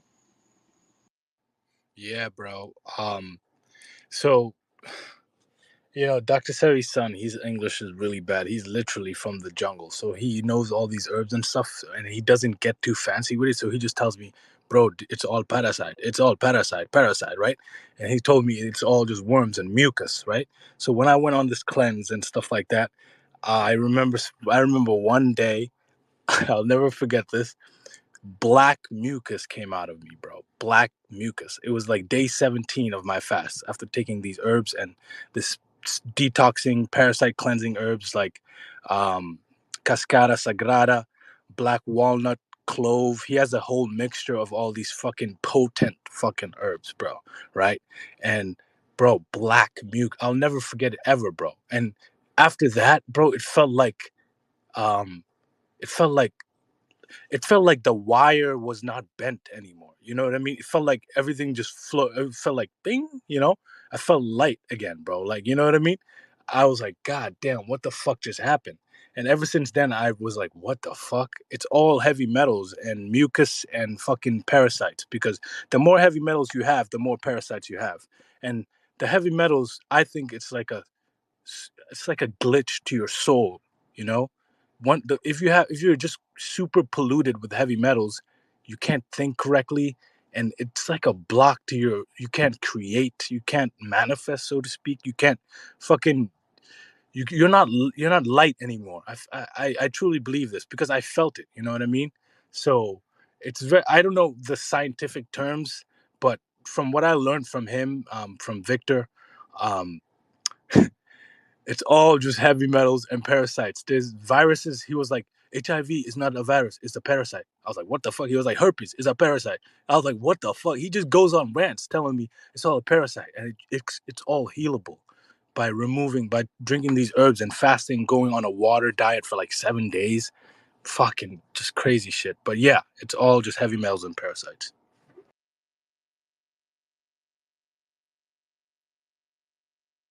Great point, fellas. Great point. Ricky, I saw you raise your hand up. And by the way, yeah, I completely agree with what you just said. But there, Ricky, I think you got your hand up, or go ahead, brother.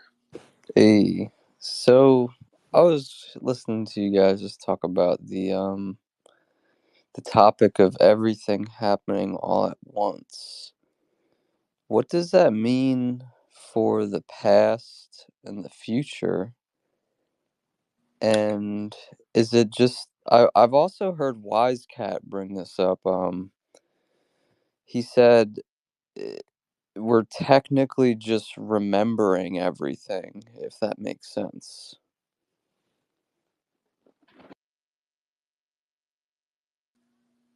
You know, uh, when it comes down to uh, time's all happening at once. Love is the one thing that brings you together through time. Gravity holds time here, and love breaks all time. So time, people say 666, 60 seconds to a minute.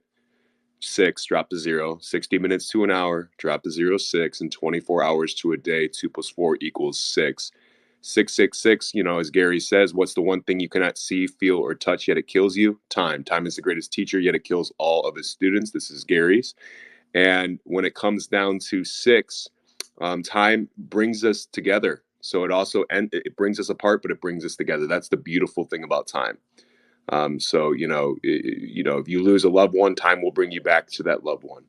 As far as what does that mean about the past and the future? I mean, it basically means that there is no past, there is no future. It just is. It's all part of the one, right? The collective. It's just we use time as a way to experience life through what I believe is a simulation beyond our wildest dreams. And the prime creator has a contract with this simulation. God's will is your destiny. So if the matrix gets in the way of your destiny, that is breaking the contract of the prime creator. So the prime creator steps in when you pass away. The prime creator doesn't necessarily step in the physical. Again, theory, but basically, if he needs to step in, he will, because there's a contract. So a long time ago, if you've ever had an accident, a near-death experience, and you didn't die, that would have voided the contract. So basically, the initial contract of this matrix being able to live or reside, was created a long time ago. So we live in a reality that we don't understand. The matrix is not God. The matrix is not even close to God.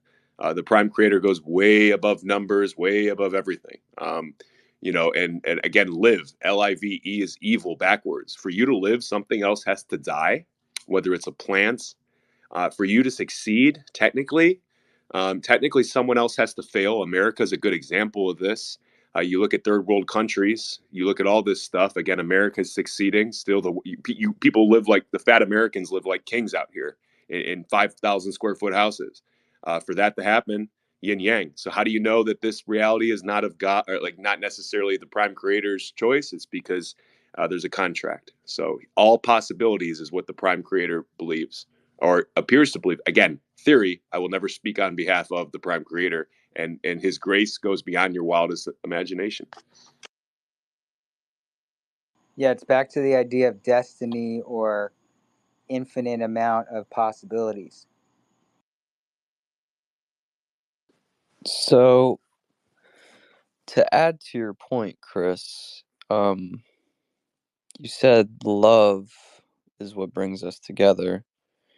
So, would it be wise to try to, open your heart chakra? Would that help you manifest faster in this Yeah, reality? because if you don't open your chakra and lead with your heart, you will fail this incarnation. So like for me, if I allow the little influence that I have to corrupt me, I will fail this incarnation. So I sometimes forget that I need to be able to be a good influence because there's kids in here, 18, 19, 20 years old, listening to me right now. And I get dismissive of people. We are all humans, we all have egos. So, one of my tests in this incarnation is to not let money ruin me, because I probably do very well financially at some point in my life, very, very well. And as far as that goes, yeah, the judgment I believe is extraordinarily hard for certain people. So I am realizing that's part of the reason I'm retiring is probably after this year is to focus on things that matter.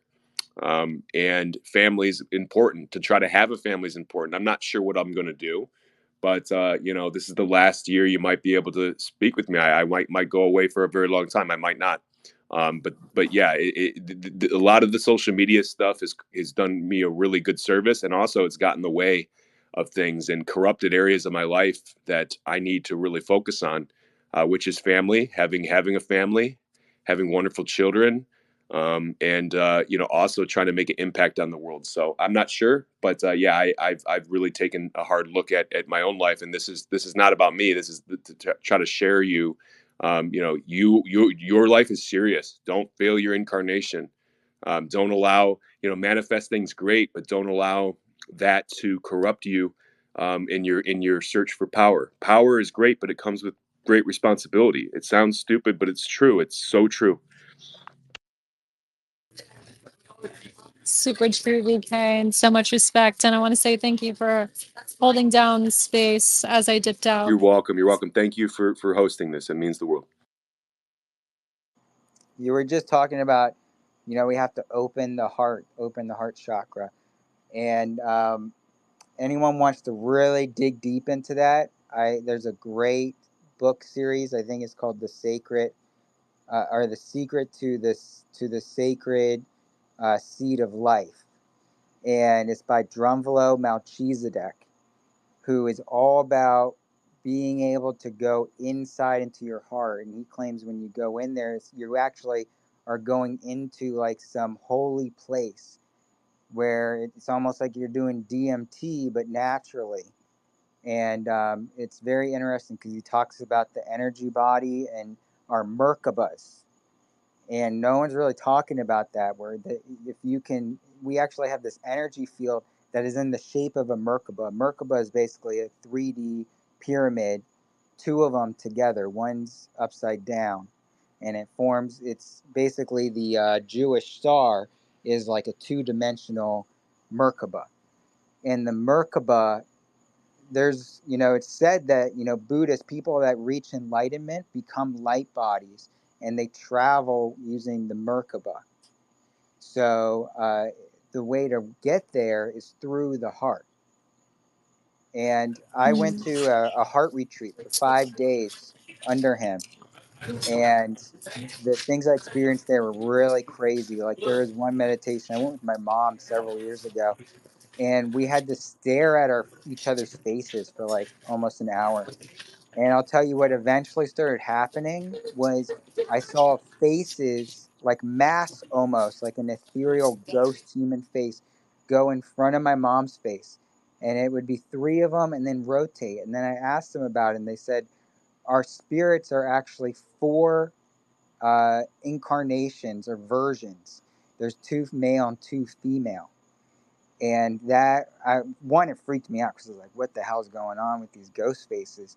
But there was even more aspects where we were doing energy healing. We had to have these blackout plastic, just eye masks, and you can't see any light. And we're doing an energy sound healing Reiki over, people at this retreat. And I can see these white orbs of light come, and they start hovering in the areas, focusing over that person through these blackout masks. So there's definitely something to that. But that book, there's 2 versions, 2 volumes of it, goes real deep on this if anyone wants to dig into it. I love it. Thank you for sharing that. And It's very interesting. Oh, sorry. Go ahead, PK. no, you go ahead. We need to hear more from you and other people, not me.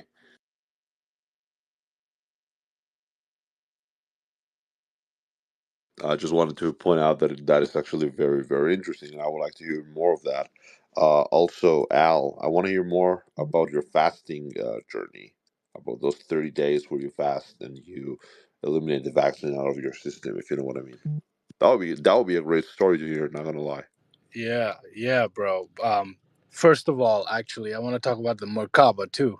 Robert, you just hit some fucking hard nailing points, man, because I've been reading, like I'm saying, I feel like a crazy guy right now because I try to talk to my family back home in West Africa and friends and parents about this shit.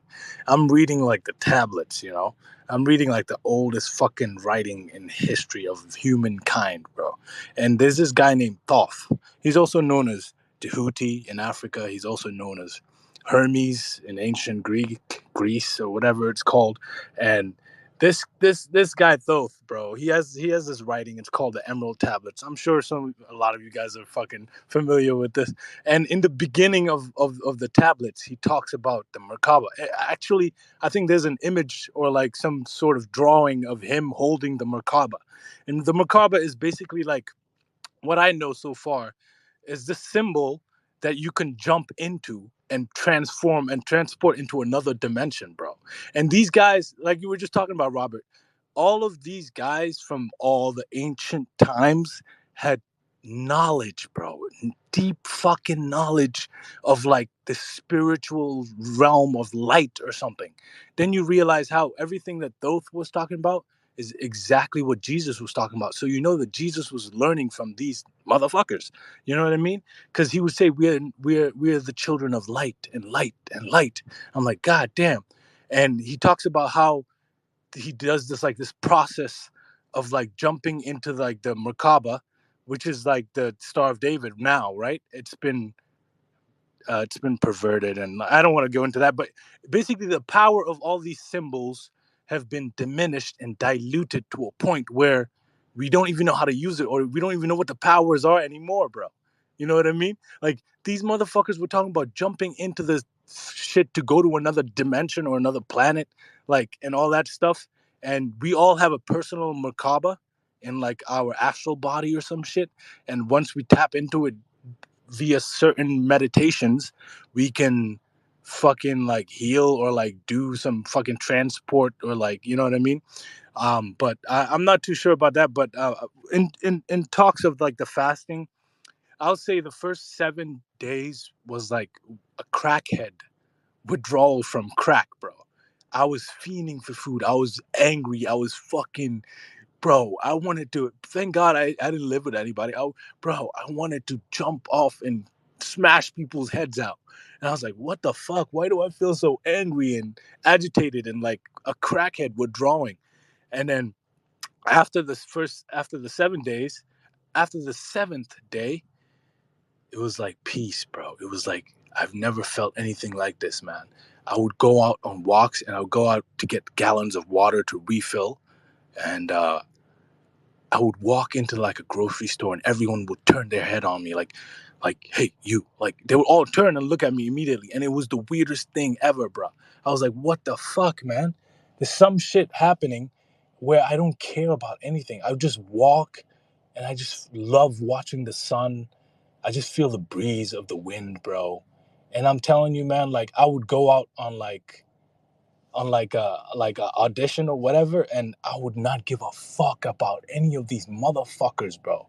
I would just sit down, bro, and they were all scared of it. It's like I looked them in the eye, and they were like, it just felt so weird, and I felt like I was getting to somewhere with all of that, but then I fucking ate after the 30th day. So I don't know where it would have led me. They said Jesus did 44 days or some shit. I can't really tell, man. I don't know, but that 30 days, bro, I think you have to plan it out. At first you were like you're not going to do anything, but after the 7 days of just sitting around, you get tired and you want to go walk, you get bored. But yeah, man, it was after the 7th day, it was like my mind was the most peaceful, sharp, and fucking, it was like I was floating, man. It was just the most peaceful time of my life, bro. That's all I can say. Wow. Now, when it comes to um, like you said, you took out something out of your body, like the vaccine or something like that. Did I understand that correctly? Yeah. At first I passed a lot of fucking worms, and then as the time went by, I think it was like the 17th day, just a fucking black mucus, bro. It was like because I know Sebi always talked about mucus. He was like, mucus is the only disease. Mucus, da da da da.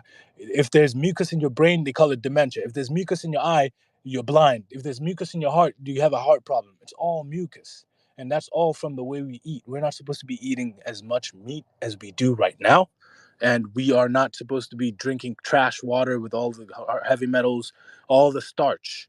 He had a really bad problem with starch. He would always talk about starch and uric acid, and basically what starch is a binder that is used when they're hybridizing a plant to make a new plant.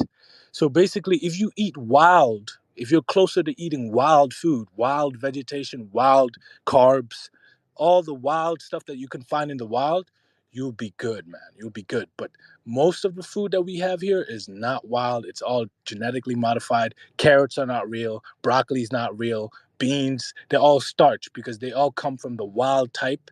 Let's say carrot. Carrot was made by cross hybridizing the wild anise plant and another plant I can't recall. I'm not a fucking specialist. I'm not Sebi's son, but he was telling me, and Sebi spoke about this as well. There's videos online. You can find it, by the way. I'm not speaking outside of my ass, bro. So, a carrot was made by cross hybridizing two plants, and doing that you violate the law of nature, and doing that they need something called starch, and starch is a binder. It's like glue, right? So once you cross hybridize these two plants, you get carrot, and then boom, you can easily make that in a farm. You don't have to go through the troubles of da da da da da. You can harvest it within a couple months. There's seasons, whatever the plan was initially for the whole business of farming, right? You made all these foods that are super, it's like killing yourself, death by a thousand cuts, right? So foods like that, most foods, like most of the flours and breads, all starch, bro. It's garbage. But there's certain flours that's wild that you can find in the wild, man. They have no starch. Things like kamut flour, things like what are these ancient flowers from fucking what did the people eat in Mexico? Those damn, I can't recall right now, but there's a whole list of Dr. Sebi's list. If you can eat your starch from those flowers, man, quinoa, wild rice, they're dense with minerals and iron and shit. It's just next level, bro. Like you just have no worry. But yeah, I don't want to go on a crazy rant and keep talking, but basically that's it. It's all starch and uric acid from meat. Even cows have been hybridized, right? Cows don't occur in the wild.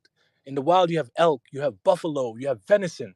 If you eat that meat, you're good. But you're eating fucking cows that has been hybridized, and you don't even know how they treat those motherfuckers. It's sad. I've seen fucking like articles and read shit about it. I'm like, God damn, that makes it even worse. Not to speak that they're not even naturally occurring in the wild nature, right? So the meat from a lamb, from a cow, is all just not good. The blood, it's fucked. It's like you're going against God, bro. God didn't make it. A human being made it. So if you're gonna eat meat, eat bison, eat fucking venison, eat shit like that. You're getting raw minerals, dense, fucking real shit, right? But the cow just has a bunch of carb, like they feed it fucking whatever, fructose syrup, whatever. It's all just nonsense. But that's basically the crux of it. It's all starch, and just knowing how to like supplement your food. Instead of eating oatmeal, you eat quinoa hot cereal. You know what I mean? You eat fucking fonio. There's this ancient grain. It actually comes from where I'm from in West Africa. It's called fonio. If you look at this grain, bro, it's small. It's very small. It's so dense in iron, man. It's insane. When you eat this shit, you're energized for life, bro. It's insane.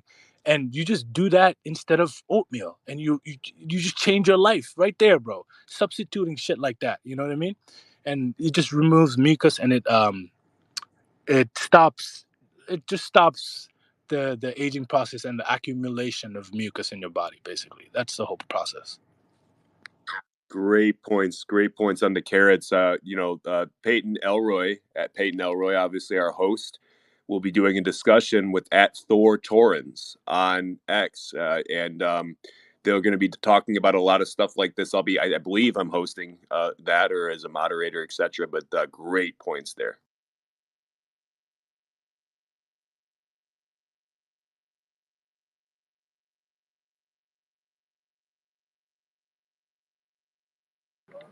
I'm proud of you guys.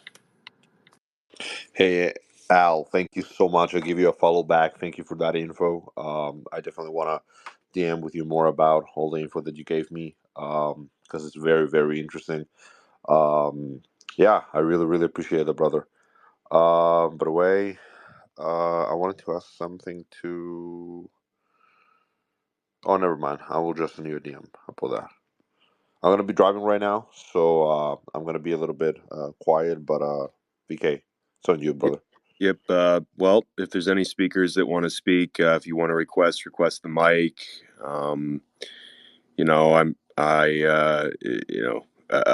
I'm sure Peyton will shut this down if we don't. We got to have other people speaking here. So I don't know if Peyton wants to talk. I don't know what but we gotta have. Well, let's go on this Merkaba thing, because I think it's kind of new for a lot of people. We talk about a lot of other aspects, but the Merkaba, that is ancient. So you see the Star of David, and we were going to get into that a little bit about it was an ancient symbol. It's actually not found in the Bible at all. So, or the Torah, I'm half Jewish. I had to study the Torah. I kind of quit a week before my bar mitzvah, but because we were moving. But I don't really believe in that now. But the Torah doesn't mention the Star of David at all. So why are people, why is Israel using that symbol? And that's a symbol that every Jew now wants to wear on a necklace that they have. And there's two aspects of that symbol. There's like the yin and the yang. I think the positive is the Merkaba, the light body. Once you are Christ consciousness, you have access to using your Merkaba, and you can use it as a traveling vessel to go anywhere within space-time, within your light body consciousness. So I think there's that aspect, and then there's the bad aspect, which is I believe it represents Saturn, which is Chronos. So Chronos is controlling time, right? If you look at Saturn, it actually has a hexagonal shape, at least according to NASA, which I don't know how much I believe, but if you look at a picture of Saturn at the poles, it actually is basically part of a six-sided star, Merkaba shape at the poles of Saturn. You have the rings of Saturn that represent kind of the Merkaba going out. And then all throughout history, you were talking about the Emerald Tablets by Thoth. I've read them, or at least the book that was supposedly the translation. Those tablets are indestructible. It's built on some material we don't even know. We couldn't even carve into it now. So the thought process is Thoth was known as Thoth in Egypt, known as Hermes in Greek. Then you have Saturn, which is a representation of Santa Claus, right? This cloth structure, the person with the white hair and the white beard. Uncle Sam, right? He has a top hat on, white hair, white beard. The architect in the Matrix, white hair, white beard. It was their version of Saturn, which is also known as Chronos, so time. And then if you look at, you were talking Islam a little bit, they believe that so strongly that every year they dance around a supposed meteor rock, I believe from Saturn, in a square cube, which also is a representation of the Merkaba, and they dance around that, going in circles for hours and hours and hours. And then every single day they pray multiple times a day to face that. So that's kind of weird.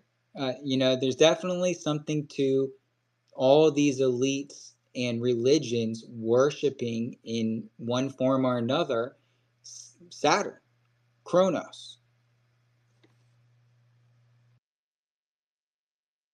Yeah, yeah. I mean, he is definitely bringing up, like, guys, take a look into what he's saying. What he's saying is not to be dismissed or anything like that, because the Jewish Star of David, Solomon's seal. You start looking at all these symbols; they are referencing something incredibly misunderstood by people.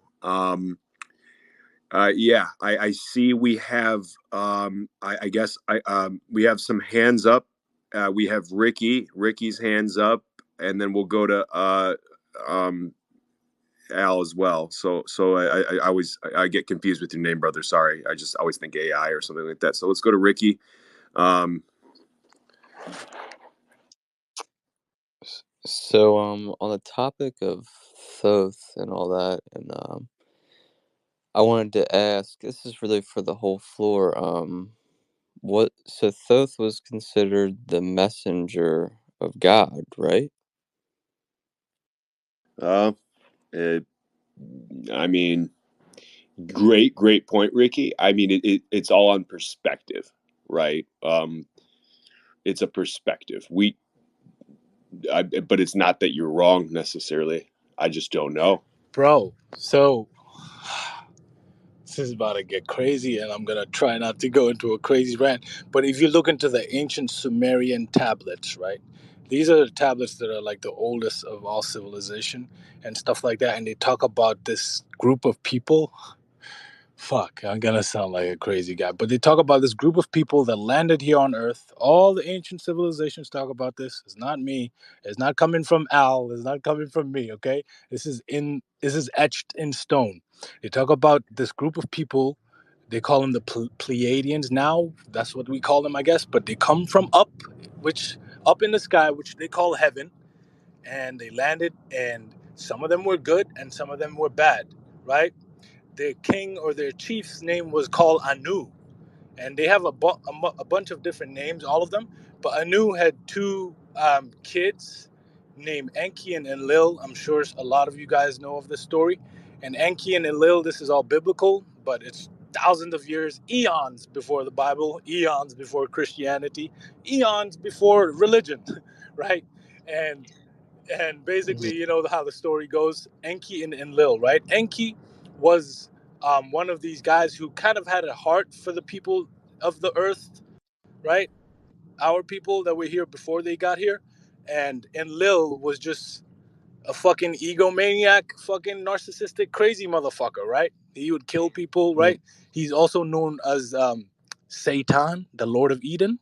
Satan sounds familiar, right? So it all trends back to these three people. And Enki had two kids, actually, named Amen Ra and Thoth.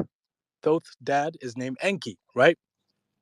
And Yep. basically, they were sent down here after the Great Flood. They were sent back down here because they saw the temples were rising in Kem. Kem is basically ancient Africa, right? It's basically Egypt area, I guess. And yeah, Kemet. Kemet, exactly. Yep, ancient Kem. And that's where chemistry comes from, right? Chem, right? And all these Oh. teachings, yeah, they all started from there because they were sent down here. Thoth and Amen Ra, his brother, was sent down here to bring the civilization back up again. We were all barbaric after the flood. Everyone was fucking just crazy, like, you know what I mean? Not a lot of knowledge, not a Yep. lot of wisdom, not a lot of heart. Everybody was fending for themselves, right? This is basically what they call the caveman days, I suppose. I'm not sure, but it's kind of symbolic to that. And Thoth came down he literally has this in the Emerald tablets. He was like, I descended upon the land of Kem. I was like, yo, this motherfucker speaks like Star Wars, bro. And then you do your Mhm. research, you realize George Lucas, all these motherfuckers, all these inventors and geniuses were reading the tablets to get these stories to make films. And I'm like, bro, come on, man. Like, what the fuck is going on? So I'm sitting down reading this shit, man. And I'm like, wow, this nigga Thoth is on another level, bro. Like, he pulled down and as soon as he landed, the people started charging at him to attack him. And he said he put his staff down in a certain way and then he stunned them. Like, he made them all freeze and then he unfroze them and told them that he's here to help them. Otherwise, they would have came to attack them, and he would have to defend himself. And he's obviously supremely wise and intelligent, and has all this advanced technology. These people were regarded as having like wisdom a million years ahead of us, basically, right? Yeah, Those and basically, if you look at those that stats. in the army, they actually have this weapon. It's called like the stun something. I can't remember what it's called, but it's like a stun gun. As soon as they use it in the army, when people are coming to them, they can stun them for a little bit. It's like a super, like a radiant light sort of technology that freezes people for a while, or like it stuns them, right? And it comes from that, basically. It's so wild. But basically, Thoth was the good brother who wanted to enlighten us. That's why he's known across the world. He went through all the civilizations, and he's etched in stone in the back of fucking Australia to China to Mexico. He built the pyramid. He said it himself, and he flew to Mexico, built another pyramid there. Same fucking construction, and it all aligns to there. He goes to China, builds another pyramid there, right? And then he goes to Australia. He teaches all this teachings of light and how to use our power that's in us. And basically, I'm gonna just leave it at this so I don't keep ranting. Um, there's a thing called a cargo cult, and you guys can look this up, man. I'm not making this up, okay? Again, this is all just from my weird research and obsession about where the fuck I'm coming from and why I ended up, in an Islamic country and being told to pray to the Kaaba, right? Merkaba, right? That's what it's called. The Islam, like you were talking about, my brother. It's called Kaaba for a reason, and they don't even know this. And I'm like, how am I knowing this? But anyways, um, basically, it's called a cargo cult, and a cargo cult is a group of people that start to worship another group of people that are more advanced, right? So if an advanced civilization comes to a less advanced civilization, the less advanced civilization thinks that the advanced civilization is God. So now we're like, what the fuck, bro? You came in with all this advanced technology and knowledge, and you're teaching us this, you're giving us food and all this shit. You must be God. And this is how it all Mm. started, bro. And you can look this up. There's one cargo cult in the Pacific Island somewhere where the U.S. Army went to because they found this island that was good to test their nuclear whatever facilities, right? And they landed in their fucking amazing helicopters and plane and jet and shit. And they landed to this tribe that has never seen a white person ever before. Ever. Bruv. Ever. They've never seen this technology ever, right? And what did they do? They were like, what the fuck? These people came in from the sky. They're giving us free food in can. They're giving us corned beef. They're giving us clothes. They're giving us clothes, bro. You must be God, right? So what happened after the U.S. Army left these people? What happened? These people like started to make clothes and like started to worship these people. The U.S. Army, they started to like draw patterns on their bodies with paint to kind of mimic the U.S. Army's uniform. And they also started to make guns out of woods to kind of like worship the U.S. Army like their guns. You know what I mean? They made wooden Mm. guns and they made satellites to try to reach out to the U.S. Army in the sky. They were like, you must be God. So I'm like, what the fuck, bro? The whole world is a cargo cult, bro. Fucking hell, bro. I'm like, I don't even want to wake up, bro. Like, everyone is fucked. But anyways, Thoth was the good brother. He was the one who was like, no, I'm not God. I'm like you. Okay, you can do this too. You, as long as you get this knowledge, it's in you. You have the light. We are all children of light. I'm a children of man. That's the part that blew my mind. Thoth was like, I'm a children of man. I'm a children of light. So that tells you that even his dad Enki, who is known as one of the gods, in the Bible and in the Quran, saying this shit is gonna get me in trouble. I know that, but You know what I mean? They're all men. They're all men, bro. They're all people. They wear their pants at the same fucking time as us, the same way as us, but they have advanced knowledge and technology. So we worship them as God. And some of them are good. They'll tell us they're not God, that we can do it too. And the other part of them, they're like, yeah, pray to me, motherfucker. I am God, nigga. I am God. They say that shit. That guy named Amen Ra, Thoth's brother, he said, yeah, pray to me, I am God. And when you're done praying, give thanks by saying, Amen. That's his name, Amen Ra. Give thanks to me by saying Amen. So now I'm sitting here, I'm like, what the fuck, bro? I said Amen this whole time, bro. What the fuck, bro? Where does Amen even come from? You know, it's shit like that. There's multiple different languages in the world, bro. We all know this. There's multiple different dialects, but certain words just don't change, man. Certain words are the same in every single corner of the world, right? Right? Yeah. Mhm. Words like Amen, because it's a name. You know what I mean? You're not saying thank you. It doesn't mean thank you. It means thank you, Amen Ra. It means thank you. You're worshiping someone. So basically, yeah, that's it. And Thoth was the good You guy. know, That's why he's a G. And he had spaceships. And he was fucking teleporting and shit and teaching us how to do Reiki healing and everything like that. And this ties into all of Jesus' story as well. His name was not Jesus. His name was Yeshua. Jesus means Jesus. J was not a letter back then in those days. Jesus means Hail Zeus. And Zeus is another name for Amun Ra, who ruled from the sky, the god of the sky. He's just a man, but he just had a fucking UFO. This is in the tablets. This is not Al talking, bro. This is in the tablets. You can find it in everywhere in fucking the caves of Australia to fucking India to fucking, this is real shit, bro. But it sounds like Star Wars.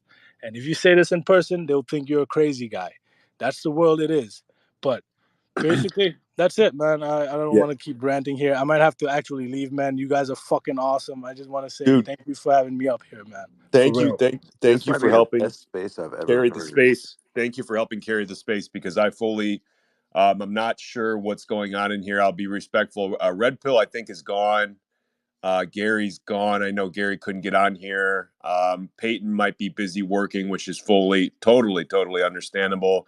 Um, I think that you make a really good point about Star Wars. Star Wars was the allegory of the elite. Gary will tell you that they're trying to show you something with the Antichrist, the future person that's going to turn on potentially certain parts of the elite. And I think that my time here may be coming to a conclusion. Unless we can get, I don't know. I'm sure Peyton. I feel bad because Peyton, I know she's a very, very busy schedule. She won't be able to end this space like she would be able to if I do leave. And then, let's see here. Red Pill is gone. The topics that that We man had we touched on is legendary. Yes, yes. What would you say? What he just touched on? Yes, it was legendary, and I'm so glad that he talked about those certain subjects in like a GG33 Yes. environment. Because I've been hesitant to, uh, share my knowledge on those certain subjects, and she's the first person to touch on it, and it's very, very, it's just awesome, man. Great spaces. Yeah, yeah, Harry, dude, absolutely. I mean, they definitely took the stories from the tablets and made movies about them. They for sure are giving you, a allegory of what has happened. That's part of telling the truth. Also, they're obsessed with this stuff. How cool it is! They wanted to make it into movies and stuff like that. So it's fun for them. They're still humans, George Lucas and all those people. But yeah, I think this is, I don't know, Doctor, if you want to message Peyton for me. I mean, I'll message her. But Dr. Marvel, are you there with us right now? I'm here. Yeah. I'm here, All brother. right. I'm here. Okay. Um, I'm here too. okay. So yeah, I don't know where Red Pill went, Peyton. Did he? I don't know what happened. Maybe he had issues or connection. Not. I don't know. I haven't heard from him. He's been gone for quite a Yeah, I while. was texted.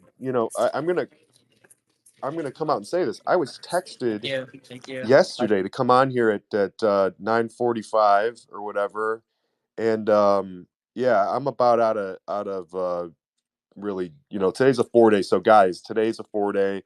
I'm sure they got something real important that they're doing.